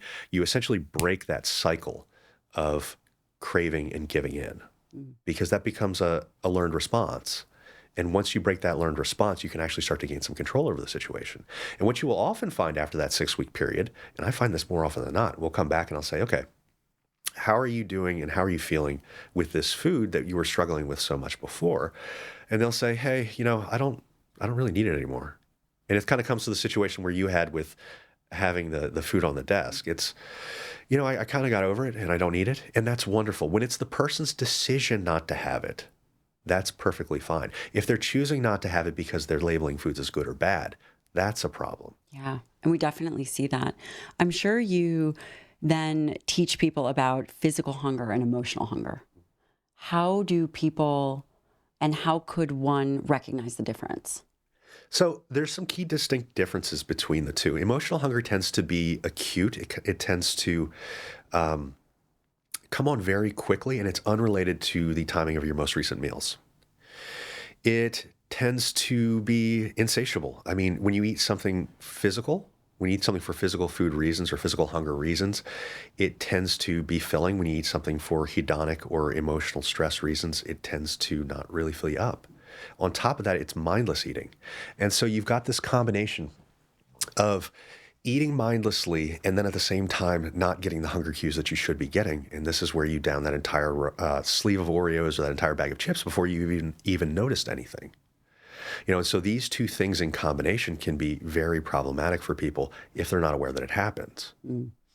Emotional hunger is located in the mind. Whereas physical hunger, you feel the hunger pangs in your stomach, you've got that growling going on. Emotional hunger is more about the experience that you'll have if you can just have that food. And then emotional hunger is something that's often ridden with guilt. If you're emotionally hungry and you eat, you feel guilty afterwards. You don't tend to feel that with physical hunger. And I know that these things can be very difficult to disseminate and understand when you're in the moment. So one of the things that I like to recommend for people who are having problems identifying whether they're dealing with emotional hedonic hunger or whether they're dealing with physical hunger is the apple test. Have you heard about this? I haven't, but it sounds like the chicken breast test. That if you're really hungry, go ahead and eat that chicken breast. And yes, it's very similar in the fact that you would say, hey, in this situation where I'm hungry, would an apple solve this problem? Would an apple get rid of this craving that I'm experiencing? If the answer is no, well, that's very telling in and of itself. It's telling you that you're focused on the experience. You're focused on the flavors. You're focused on the textures. You're focused on the smells. You're not focused on actually solving a physical type of hunger. Now, it's stupid and it's very simple, but that's what people need to actually make changes. You need something simple and readily available at all times that you can turn to, and asking yourself if an apple would work is about as base as it can get. But it really does tell you whether or not you're dealing with an emotional type of hunger or a physical type of hunger. And do you find that people get diminishing returns? You can have one cookie, two cookies, but after the third cookie, it probably doesn't taste as good. There just is not getting as much of that emotional type of response anymore. It's, again, this diminishing return type experience. I think that this, at least anecdotally, I found that that's pretty true. And particularly once you start to move away to more whole minimally processed foods, some of this traditional junk food just doesn't taste the way that it used to. It doesn't taste as good as it did. I mean, have you ever gone from drinking mainly water or pressed juices and then having a soda, and all of a sudden you're like, wow, this is kind of overpowering with the carbonation effect and and everything like that. It's a similar experience. And so I think that over time, whenever you're doing these things, starting up a little bit higher and then moderating down can be a good way to essentially wean yourself off. It's like titrating off of a drug, essentially. It's a bad analogy, but it does seem to work, and the palate changes over time. People's tastes change over time, and the more that you eat whole minimally processed foods, the easier that becomes. And that's a great thing to know. When people first start out, they're overwhelmed by the fact that there's so many things that I need to do differently. I mean, I've had decades of habits, and now all of a sudden I've got to change everything up. And learning that things do get easier can be a very, very helpful thing. Very freeing. Yeah. You mentioned soda. What is your stance on artificially sweetened drinks like diet soda or Crystal Light, any of those kinds of things in aiding someone for weight management? I think that they're perfectly fine. I mean, if you look at any of the data out there about them in otherwise healthy people in typical daily intakes, there doesn't seem to be an issue as far as health concerns go. And the biggest gaps that we have these days are the changes in the microbiome, as far as the research goes. Now, we do know that it changes the microbiome, but that doesn't necessarily mean that that causes a health problem. And so I really want to point that out to people when we talk about this type of thing, because there's never been shown to be a negative health consequence in the microbiome. Anything that you eat will change the gut microbiome. Anything that you eat and drink will change the gut microbiome. How you sleep, how you exercise changes the gut microbiome. So rather than worrying about having a diet Dr. Pepper once a day, I would focus more on, am I actually eating fruits and vegetables? Am I getting fiber in my diet? Am I sleeping? These are the areas that people ignore in lieu of, I need to demonize something like non-nutritive sweetener. It's distraction. It is. From my perspective, it's somewhat of a distraction. And it's really taking away from, filling that basket with big rocks. Don't focus on the tiny rocks it's going to take your effort and it's going to take your time when you could be doing the things that really matter: lifting weights, eating protein, eating fruits and veggies, sleep. I mean, those are all great actionable things that people can do. Do you limit, for example, would you say one Diet Dr. Pepper? And I know this is a little tricky, but would you say, okay, 3 is too much? I don't set a personal limit, and I don't set first off, I want people to understand that you should be getting most of your hydration from water. And how much water should people be drinking? That's going to vary depending on the person. Different coaches and different scientists that you talk to will give you different recommendations. I'll tell you what I do. Great. There are people that will say, excuse me, there are people that will say, monitor things like your feelings of thirst or your urine color. I don't love monitoring feelings of thirst, and I say that because I've worked with enough clients to see that if we monitor feelings of thirst, some people will only drink like 40 ounces of water a day. I think that's very, very low. My wife doesn't drink anything.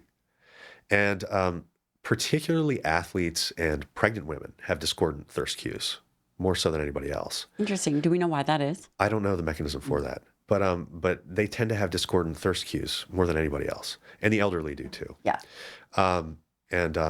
And so what I do as a practical reference is I tell people spread out 3 liters of water throughout the day. And if you're thirsty, drink more.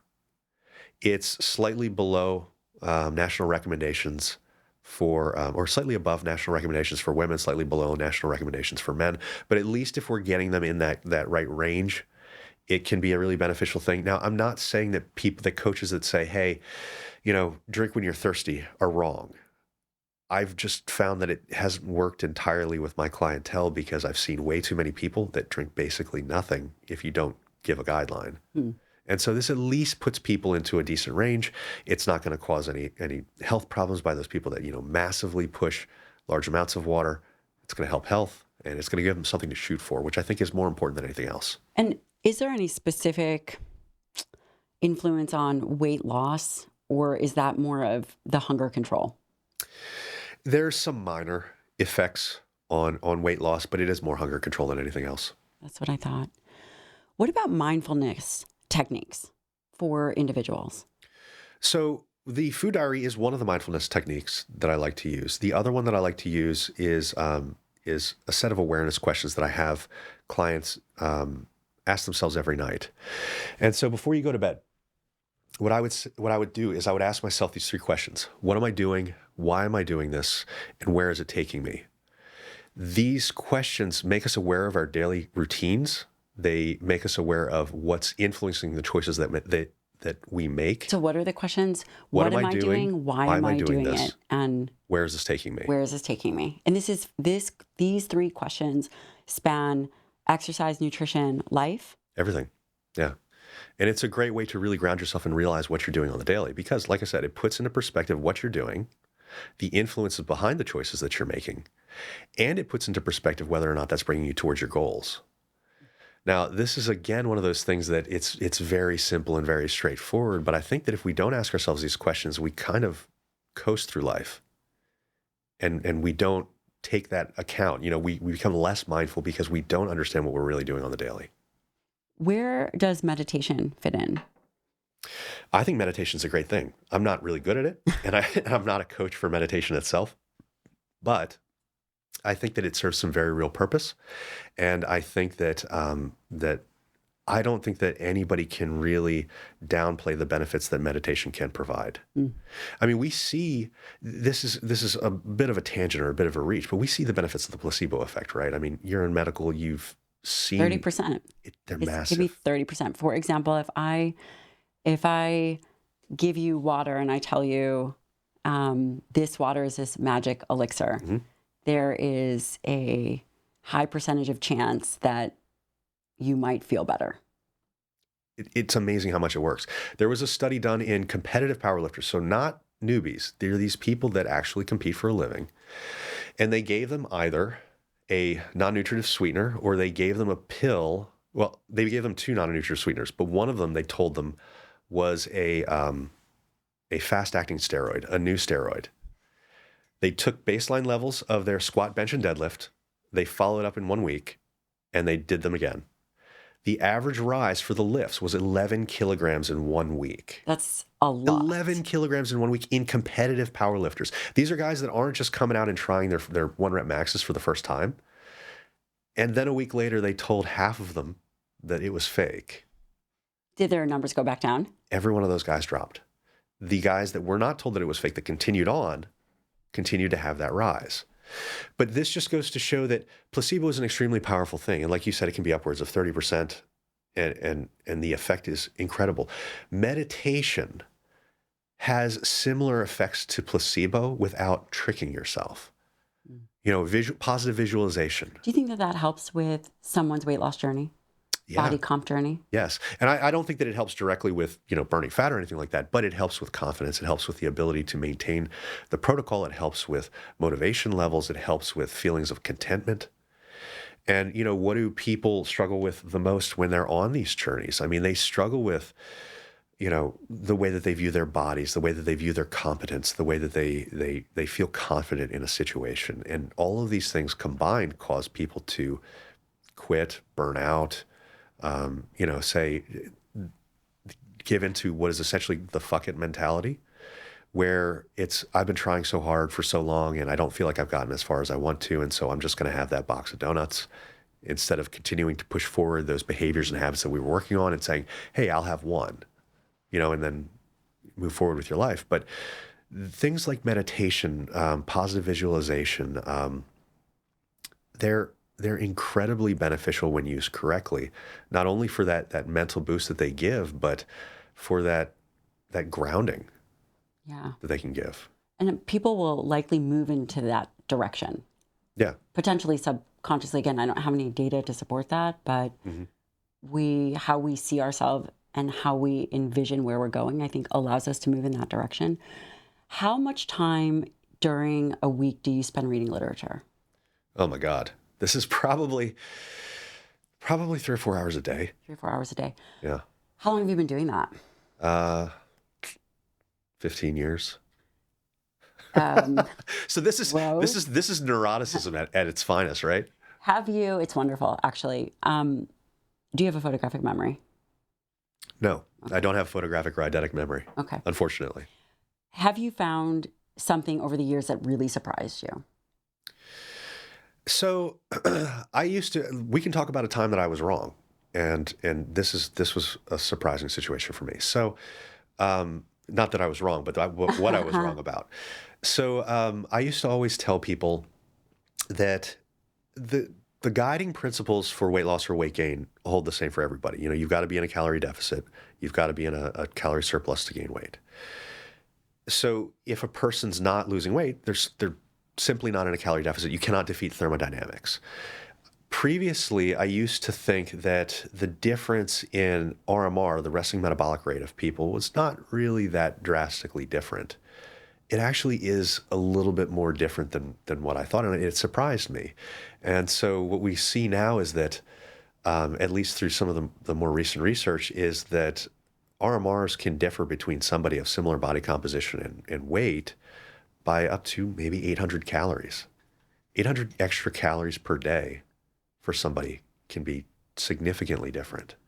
Now, this is in you know, the broadest outlier cases. And like we said before with, you know, losing weight, you know, there's that bell curve and everything like that. But if a person is struggling because they're you know, following one of those online calculators to determine their maintenance level, well, their maintenance level might just be off because their RMR may be different than the normal bell curve. That is a challenging point because, so basically, people want to understand how many calories that they need so that they can understand their maintenance. Yeah. There are calculators. There are many ways to do it. It's somewhat of a guess. Every calculator is a guesstimate. Right. And they tend to be worse the more obese you are or the more muscle you have. It's data that's based around the average population, right? And a lot of times when what we're going for is not the average population. Right. So if people ask, how do I find my maintenance calories? The real answer is get a coach, because it's going to make your life a lot easier. Yeah. The real answer when you get a coach is what they're going to do is they're going to make a guesstimate based off of experience, based off of your height and weight, based off of your potential body composition, and based off of what they think you do as far as your daily activity levels. So they'll make a guesstimate. I don't even use calculators whenever I do it for my clients because I don't need to at this point. Right. The real work comes into play the 2, 4, 6, 8 weeks following. If you can get a person to be adherent and consistent with their nutrition and with their training and their sleep, you will start to see patterns in their rate of weight loss and weight gain. That's where you make those adjustments to those calorie counts to actually dial them in. Nobody can dial you in immediately. There's nobody that is omniscient that can tell exactly what your calorie needs are. So what you do is you make those adjustments over time, and that's how you figure it out. And you can do it relatively quickly, about 4 weeks for most people if you're adherent and consistent. But from a client's perspective, understand that there's going to be time in the beginning where there's going to be variance and things may go in the opposite direction than what you thought that they would go in. And I actually put this in my onboarding paperwork. In the first 4 weeks, you may gain weight, lose weight, stay the same. None of these things mean the program is off or wrong. This is that dialing in period that we need. Once we're outside of this period, you will progress, relatively consistently as long as you follow the plan. One of the most important responsibilities you have as a human is to get your blood work done in a regular cadence. You cannot outwork, outthink, or outmaneuver your own health. Health is the great equalizer to all dreams. Inside Tracker is the blood work company I use and recommend. No one loves getting their blood work done, but at least I can make it easy and affordable. By using my link, insidetracker.com/Dr. Lyon, you can get 10% off the Inside Tracker subscription and any plan. By using data from your blood, nobody else's, DNA, and fitness trackers like Apple Watch, Aura, Inside Tracker gives you personalized and science-backed recommendations on things you can take control of to optimize your health. You have to be able to see if what you are doing is working and where you need to improve. Whether you want to improve your hormones, brain, heart health, Inside Tracker reveals the exact areas of your health that needs improvement through comprehensive blood testing, DNA analysis, sleep, and fitness tracking data. And of course, currently your daily habits. I love you guys and deeply believe that you are responsible for your own health. So if no one is coming to save you, you have to save yourself. And save 10% off the Inside Tracker subscription and any plan. Go to insidetracker.com/Dr. Lyon. That's insidetracker.com/Dr. Lyon for 10% off Inside Tracker subscription and any plan. Let's talk about your muscle. If you care about muscle health and aging, which everyone should, then I want to share with you the only urolithin A compound I recommend that is evidence-based and proven to help not just muscle mitochondria, but all mitochondria in the body, and that is MitoPure. Old and dysfunctional mitochondria is one of the greatest measurable hallmarks of aging. There is now a compound that helps repair the health of our mitochondria. And MitoPure has made that available to everybody. If you care about strength, endurance, and overall energy, there are multiple randomized controlled trials supporting urolithin A. If you want to age well, then utilizing compounds such as MitoPure help our mitochondria produce energy more efficiently, replacing damaged mitochondria with fresh new ones. They have a beautiful product line with low sugar, gluten-free, whatever it is that you need or want, they've got you covered. You can try their various powders or soft gel, which is what I use. Timeline is offering our community 10% off your first order of MitoPure. Go to timelinenutrition.com/Dr. Lyon and use the code Dr. Lyon to get 10% off your order. That's timelinenutrition.com/Dr. Lyon. I recommend trying their starter pack so you can get a sense of what works for you. What happens when you have an individual who has a maintenance calorie of 800 calories? Has anyone come to you and said, okay, well, I've been eating 800 calories a day? The This is a tricky one, right? The answer to that is they're typically not eating 800 calories per day. There's almost no one that's going to be eating 800 calories per day and maintaining, because are we at least on the same page that metabolic damage isn't a thing? Yeah. Okay. So if metabolic damage isn't a thing, then we know that. And explain that. Just highlight what someone would say metabolic damage is. So the idea of metabolic damage is that someone has either dieted so drastically or for so long that their metabolism has been damaged, and that no matter how low they go on calories, they can't lose weight. It's physically impossible. Right. Literally all dieting research suggests this. We find that when people suggest that this is happening, there are just errors in play. They're tracking wrong, or they're overestimating their calorie burn, or whatever it is. So if somebody comes to me and they tell me that they're eating 800 calories per day and they're not changing weight, I first check to see if they're 4'5". And if we're not looking at somebody that's extremely small or bedridden, then we know that there's probably something going on with their expected calorie intakes. Because regardless of the amount, they should be losing weight. Yeah, it's an Occam's razor type thing. I mean, the simplest explanation is probably going to be true. And you cannot break the laws of thermodynamics. So these people that say that they're eating 800 calories probably aren't eating 800 calories. So what you do is you either figure out a different way for them to track, and whether that's like setting up a flexible meal plan if they were doing macros, because this is almost always an issue for people doing macros. Because why do you think that is? Because macros is not easy to track. Everybody thinks that it's super easy to track. They watched one hour long thing on YouTube and they think that it's super easy, but there are tons of mistakes that people make. And so you either audit those practices and figure out where the mistake is and what they're tracking. You set up a different way of tracking that may be more accurate. And what I like to do with people is a flexible meal plan, because I will calculate all of the macros based off of foods that they like to eat. And then I'll give them a plan where they've got all these different choices based off of what they like to eat. They don't have to calculate macros. They just go and they weigh the food, and then they heat it up and they go. There's no way for them to essentially screw that up unless they're choosing foods that aren't on the plan.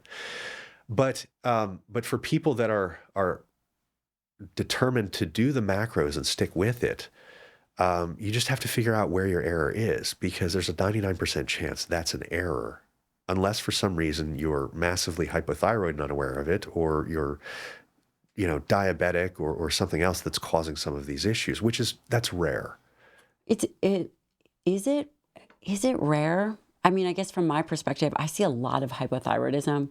I see many chronic dieters that these diets have definitely influenced their hormone status. And Yeah. it seems that we have to correct their thyroid. We do increase their calories to just see things move for them. It seems like that, from my perspective, that happens. Shifting calories up will typically not majorly reset hormones if you're continuing in a calorie deficit. And so you have to actually regain weight and regain body fat for the metabolic adaptation to reverse. Shifting calories up can work, but it works a lot of times for differences than what most online coaches are pushing. It works because if you shift calories up, all of a sudden those two metabolic adaptation issues that we have start to become a little bit easier to handle. And remind us what those are. So if you have been chronically dieting for too long, you can have issues with the fact that your hunger levels have really ramped up. And so maybe adding in more calories can allow you to actually stay with the plan a little bit better, which is an amazing thing. All of a sudden you're more adherent, and then you maintain that calorie deficit. And then when you start to bring the calories back into play, you start to move more subconsciously. Your NEAT so the goes NEAT up. levels go up. So the combination of you actually staying on plan and then the total daily energy expenditure increasing puts you in a negative energy balance, whereas before you were staying completely sedentary because you were just That's a really good point.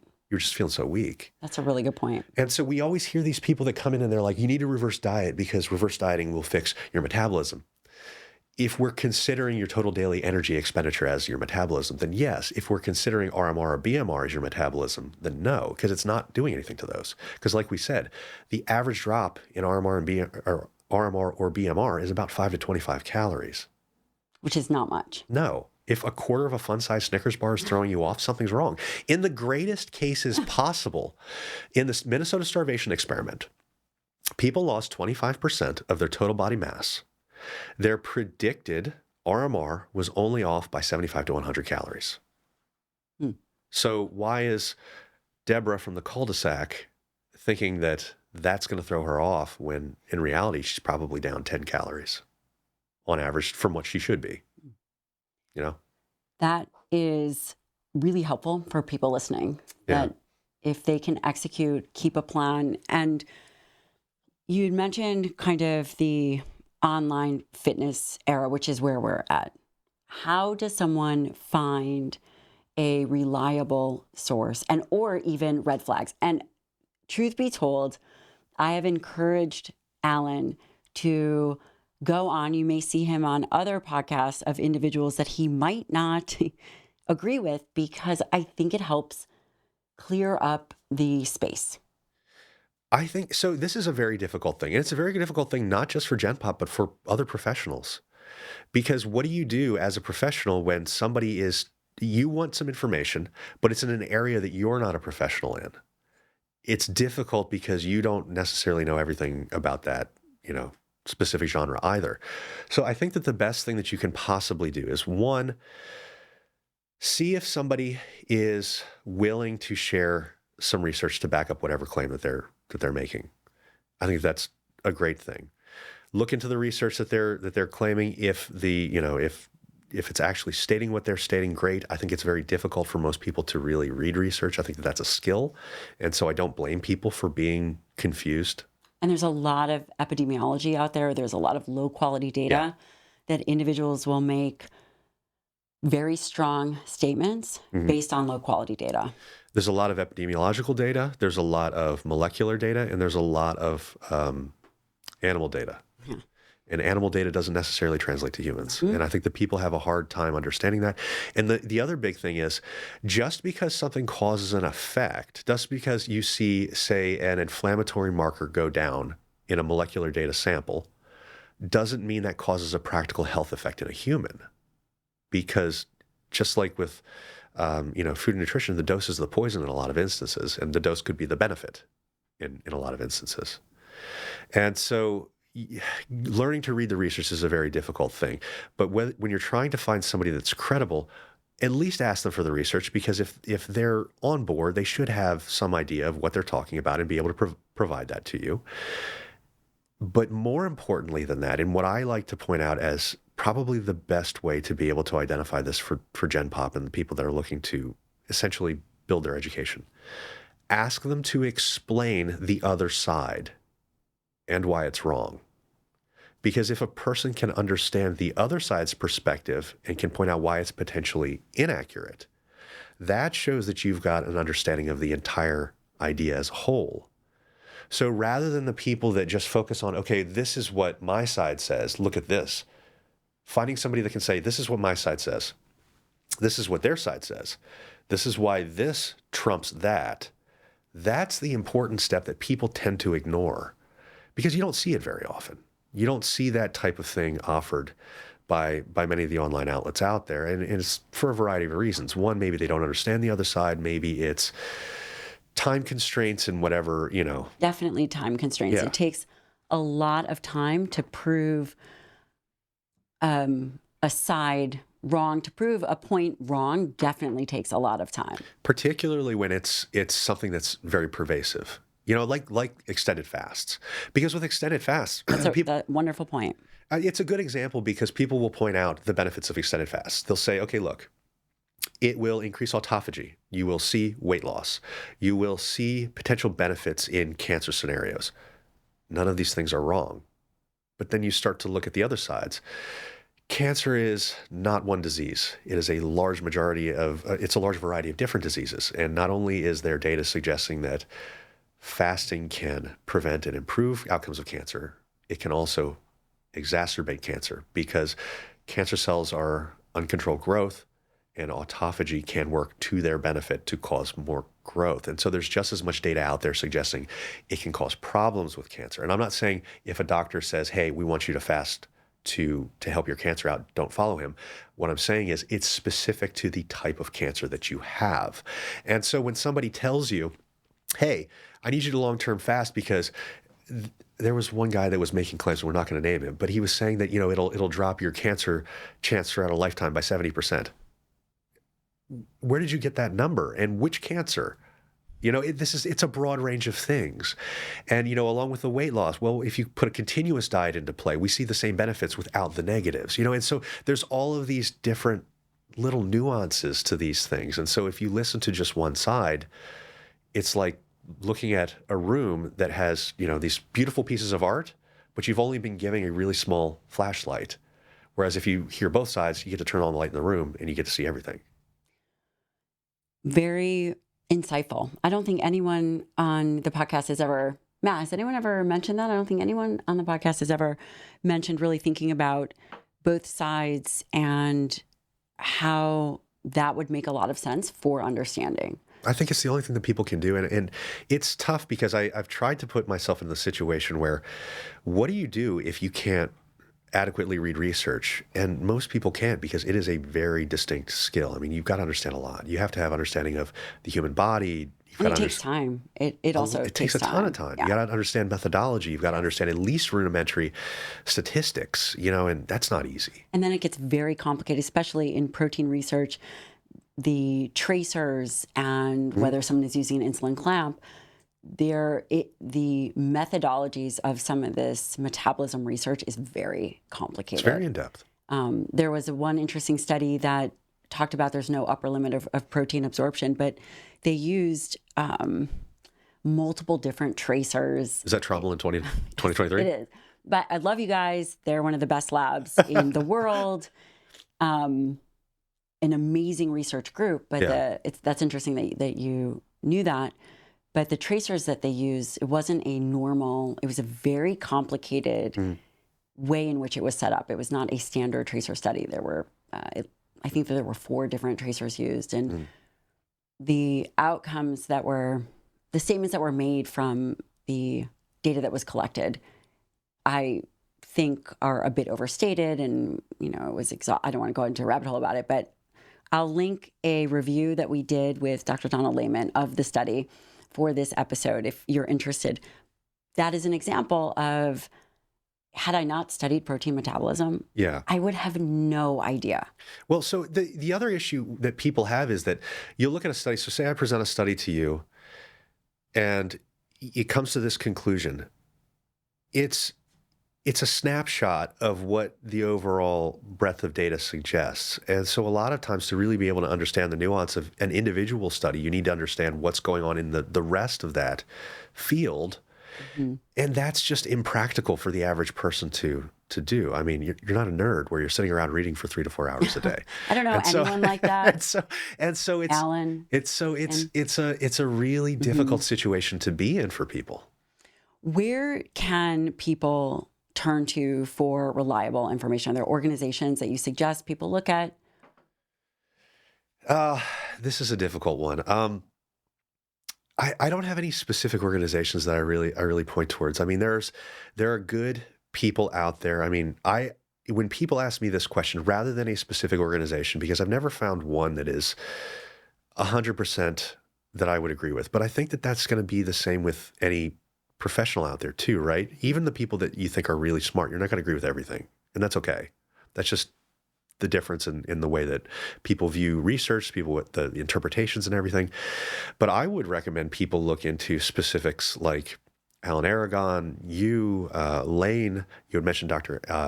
Andy Galpin earlier, Joey Munoz, Adrian Chavez. All of these types of people have really good information out there that's very solid and research backed. Dr. Ids tends to do a really good job with his reliability with the research that he puts out. But as far as a specific organized body, I don't really have one for that. I think that, so from my perspective, what I do is I look at particular research groups. For example, I know that Van Loon's group puts out and has been putting out a ton of stuff for a long period of time, or Stu Phillips or Martin Gabala, different researchers that have labs that really continue to put out good data over years. Yeah. That's, from my perspective, where I go. That's very smart. I mean, Kevin Hall from the NIH is probably one of the best of all time for that. Zordos, Helms, Krieger, Eric Trexler, those guys that are working at science, what is it, science-based? Or Stronger by Science. Yeah, they're very good as far as that goes. But yeah, the official certifications in those types of organizations, those are a little bit more hit and miss. It's tricky. It is definitely tricky with the organizations because, when you think about things like dietary guidelines, these dietary guidelines committees. It is a collective of information from various scientists with various opinions and various perspectives. That becomes challenging. Yeah. But I suppose it's all a process. Yeah. Supplementation. Tell me, do you recommend supplementation? Are there a handful of supplements that you think everyone should be on? That is certainly the wild, wild west. It absolutely is. And unfortunately, there's very few that have significant enough backing to really recommend to the large majority of people. I mean, there's some easier ones that are pretty backed that make a lot of sense. I mean, creatine monohydrate makes a lot of sense for a large majority of people. I actually think that well-dosed fish oil makes a lot of sense for a large majority of people. Protein powder of some sort, if you have issues meeting protein needs during the day, tends to make a whole lot of sense. And then everything else seems to be situation specific. And health supplements in general may make more sense than certain things like performance supplements, because performance, we have very few that tend to What are the difference? yield really good results. Performance supplements they just don't work quite as well. You mean like improving things like maximal strength, improving things like hypertrophy outcomes, improving things like endurance outcomes. Now, endurance stuff you're going to find a lot better than maximal strength, but because it's just been studied longer, or they just seem to work better. It's easier to raise nitric oxide levels to get oxygen to the blood to be able to increase endurance performance than it is to increase like satellite cell differentiation for muscles and stuff like that. Now, you've got some supplements that could work in both realms, but it's theoretical at best at this point. I mean, we don't have distinct proof, but it's funny. You've seen those pump supplements that are out there. They could theoretically aid in strength and lean muscle building. We just haven't proven it yet. They've got mechanisms for which they could work. They could increase calcium signaling and the rate at which we induce force production. They could work through exercise-induced hyperemia. They could work through satellite cell differentiation and a couple other things. We just haven't gotten it down to figure out if it actually does it. So if you want to take these things and you've got some extra money to be able to take them, sure. Would you pick a nitric oxide, a beetroot type juice thing? I like nitrates as far as for increasing nitric oxide more than anything else compared to say citrulline malate. I like the nitrates better than anything.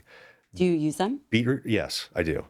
But I do an inorganic nitrate rather than an organic nitrate. Tell me. So I use something from a company called Hostile. Did you hear that? Hostile. Did we have that from somebody else? No. Oh. So the issue with beetroot is not that it doesn't work. The problem with beetroot is that it's an organic source and it's not typically standardized for nitrate content. So you have to get a certain amount of nitrate content to actually get effects, right? And if you're getting your intake through a beetroot product, you may or may not be getting a dose that actually works. And that doesn't mean that the product's good or bad. It could be the crop yield. Right. And so you could get one product from company A and then 5 months later get the same product from company A. And one time you're like, that worked really well. And why doesn't it work this time? So let's explain a little bit about what you're talking about. It's an important point. The crop yield that Alan is talking about is that the profile of polyphenols, of vitamins and minerals in foods can change from one season to the next, from one, again, you can go to the grocery store and get a mango today, and then you can go and get a mango tomorrow, and maybe it has half the vitamin C. Would you agree? It's not. Yeah, no, it's going to change. And it's going to change, like you said, depending on the season, depending on where it's from, depending on the soil composition at the time. You know, are these people doing proper crop rotations for the soil to make it, nitrogen rich and nutrient rich? So you never know. You don't. And that's the problem with beetroot. So can beetroot work? Yes, it can. And I can't say it can't. But an inorganic source is probably more reliable Not because from food, basically. Yeah, because you'll standardize the nitrate content. So you'll know that you're getting the amount that you should likely get. Now, the concern with inorganic nitrates is that it could cause nitrosamine formation in the gut, which is a potential carcinogen. However, we don't see that same issue with things like beetroot, kale, spinach, the natural sources of nitrates. Why not? it appears that when you co-administer vitamin C, 500 milligrams, with your nitrates, it prevents nitrosamine formation and gets rid of this issue. So if you choose to take these inorganic nitrates, get some vitamin C with it. You're going to be just fine. Easy. Yeah. Anything else from so that was kind of an endurance, vasodilation, creatine, anything else you have? Potential for strength and lean muscle building, but we're going to keep that as potential. Fair. Anything else that you love? And you said fish oil. Anything else? I like total health supplements a lot more than anything else, and this might I've never heard of them. Might be overall. You health. mean like a multivitamin? So what I would look at is no, but multis are interesting. Multis are one of those things that there's so much data out there about them. There's just as much data suggesting that they don't work as much as they do. But since the data suggests that they don't work, also doesn't suggest any real negatives to it, it's probably fine as nutritional insurance. What I was talking about was more along the lines of triglyceride type health or the like. Garlic. Aged garlic seems to be pretty interesting. Citrus bergamot seems to be pretty interesting. Citrus bergamot is one of my favorites that I would love to see more and more data out about. It is really interesting to me because it's the only supplement out there that seems to semi-reliably raise HDL, which is a very difficult thing to do. And I ran my own experiment. So it's N=1. How much does that matter? Not a whole lot, but it's interesting. I did an 8-month span where I did citrus bergamot, and I had my HDL rise 11 points. Now, again, N=1, so it's only worth so much, but it has been replicated in the research. And since it's so difficult to raise HDL and triglyceride problems are such a pervasive issue for people, I think it can be a good choice for many. And we'll see as more and more data continues to come out. I want to touch on one more thing because I think it is extremely interesting and valuable. We were talking yesterday at dinner before my kids went absolutely berserk. They were cute. They were cute. We were talking about Ozempic. We were talking about carbohydrate insulin model. We were talking about PCOS or PCOS, as you said. Yeah. And a lot of women struggle with that. And I think a lot of people are very interested in these Ozempic, GLP-1, GIP agonists. So I'm just going to let you kind of take it wherever you want and hear your perspective. So this all started because we were discussing the carbohydrate insulin hypothesis, which has been pushed pretty hardcore for several decades at this point, although it's been largely debunked for a long time now. Will you explain to us what it is if someone has never heard? So the carb insulin hypothesis suggests that insulin itself is a large mediator of prevention of weight loss. It suggests that insulin, if you help control spikes of insulin, then that's actually going to help you lose weight. It's going to improve overall health. But the problem with it is it tends to use data that are based in diabetics, not in people who have actual glucose control. And it also tends to use studies that have doubly labeled water errors, which causes very strange outcomes in the conclusion data. And so this went back to where Hull started doing more and more information or more studies on energy balance at the NIH. And we found that energy balance tends to trump anything else, particularly in a calorie deficit. And we even have a lot of research out there that suggests that irrespective of whether or not you feel like you're insulin resistant or whether or not you are spiking your insulin, if you're in a calorie deficit, you're going to lose weight regardless. The calorie deficit itself will trump actions of insulin. If there is not enough energy in the system to cause it to deposit fat, there's nothing there. You can't build something out of nothing. Right. And so the carbohydrate insulin theory doesn't really make any sense, and it doesn't even hold up in the real world. And one of the good examples of that is GLP-1 mimetics, specifically things like Ozempic, semaglutide, and all those other kinds of drugs that I think at this point people are pretty on board with saying it can yield weight loss, right? Yes. I mean, people lose weight when they're on things like Ozempic. What's interesting about this is that Ozempic actually causes a distinct rise in insulin. and yet people are in losing response to glucose. in response to glucose. It's Yes. not just Mhm. don't take Ozempic and you're just getting a Right. rise in insulin. Yeah. Right. And so despite these rises in insulin, people are still losing weight just fine. In fact, better than they probably were before. Mm. And it's because insulin does not have that bearing over thermodynamics when there's no energy in the system. And so people will get really focused in a weight loss journey because this is specifically to people that tend to want to lose body fat. They will focus heavily on controlling insulin spikes, managing how do I, wear this continuous glucose monitor to be able to see what my foods are doing and affecting me. And it just doesn't seem to matter. It doesn't seem that any of these things make any difference in the outcomes as long as you're maintaining that calorie deficit. And so what we're doing is we're spending all of this time, again, focusing on things that don't really matter and losing sight of what we should actually be focusing on.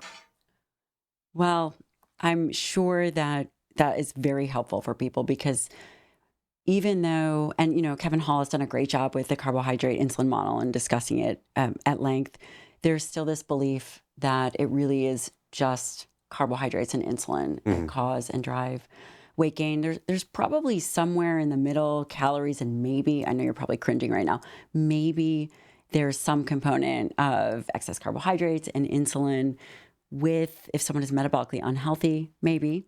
If you're metabolically compromised, things can change. Yeah.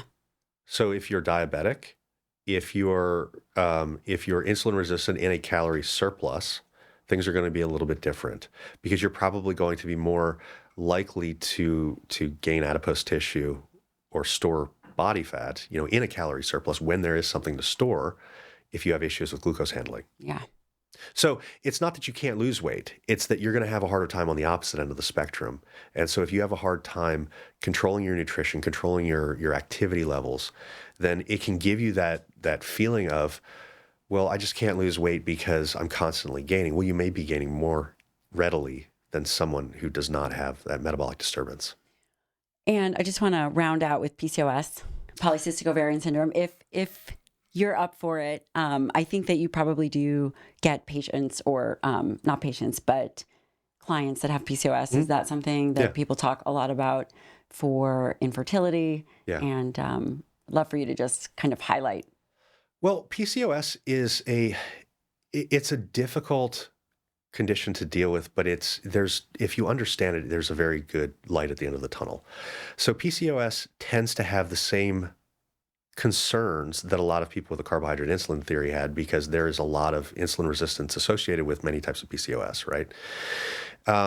But the good thing is the research suggests that, again, as long as we are maintaining that calorie deficit, you're going to lose weight just as readily as anybody else that's a similar body composition and similar weight. The difference with PCOS, and this is what's extremely important for people to be aware of, there is a much larger dropout rate from dietary and nutritional changes with PCOS versus a normal person that doesn't have it. What do you mean? I didn't know that. About 50% versus 30%. Of people that are being studied or? In understudied situations and under even both epidemiological and in more controlled science. It's because people who have PCOS, they've got lower views of their own body. They've got lower senses of competence. They've got feelings of greater stress levels, and all of these things together add up to more frustration. And so it's not that they're dealing with their body necessarily fighting the act of fat loss. It's that they're dealing with the emotional and psychological aspects that PCOS provides that other people aren't dealing with. So because of this, the entire fat loss process feels much more difficult. We see great results with our patients that have PCOS that do resistance training. Yeah. And that track their calories and take things from a very comprehensive approach, and we see the needle move. Yeah, and you should. But the people that have PCOS need to have that education, or at least that reassurance that you're not broken. You can make the change. You just have to understand what you're going through. And like we said before, this process is kind of simple at its core: lift weights, sleep, eat right. but it's not easy. And it's particularly not easy for certain populations. PCOS is one of those. So what you're experiencing is valid. Maybe the reasons that you think that you're experiencing it aren't valid, but your emotional response is valid. So use that to your advantage. Use that as a strength. Hey, I know that I'm going to be less pleased with my body, but I know that if I follow the plan, it's actually going to work out. So just focus on following the plan. Take it one day at a time. Alan, you spend a lot of time reading and a lot of time educating. Why? The sad thing is it's actually fun. I enjoy getting out there and reading these types of things. And I feel like everybody out there seems to be struggling with this type of thing. People struggle with fitness. People struggle with health. It's very difficult to find reliable information. It's very difficult to understand what's really going on with your body. And I think by having somebody, groups of people there that can actually cut through the bullshit can make a big difference in people's lives. And that kind of keeps me going. And one of the things that I always find really funny is when I get those, emails or calls from clients and they say, hey, look, I've lost the weight and that's great. But the biggest thing is I was able to have, cake at my daughter's birthday and I didn't feel bad about it, but I had half of a piece that I would have had normally. And then I got back on track the next day. That is the most fulfilling thing as a coach, to be able to see those mental and emotional growth. Yeah. Compared to even the changes in the scale, because people will always focus on those changes in the scale in the beginning. And you start to think in the back of your mind, it's going to be even better when we start to see these things like they went off on vacation and they were finally proud of themselves for how they acted. They didn't feel like they were, completely out of control. They were able to get back on track when they returned home. And these changes in knowledge, in their habits and their routines, and in the way that they view themselves are what really keep pushing forward.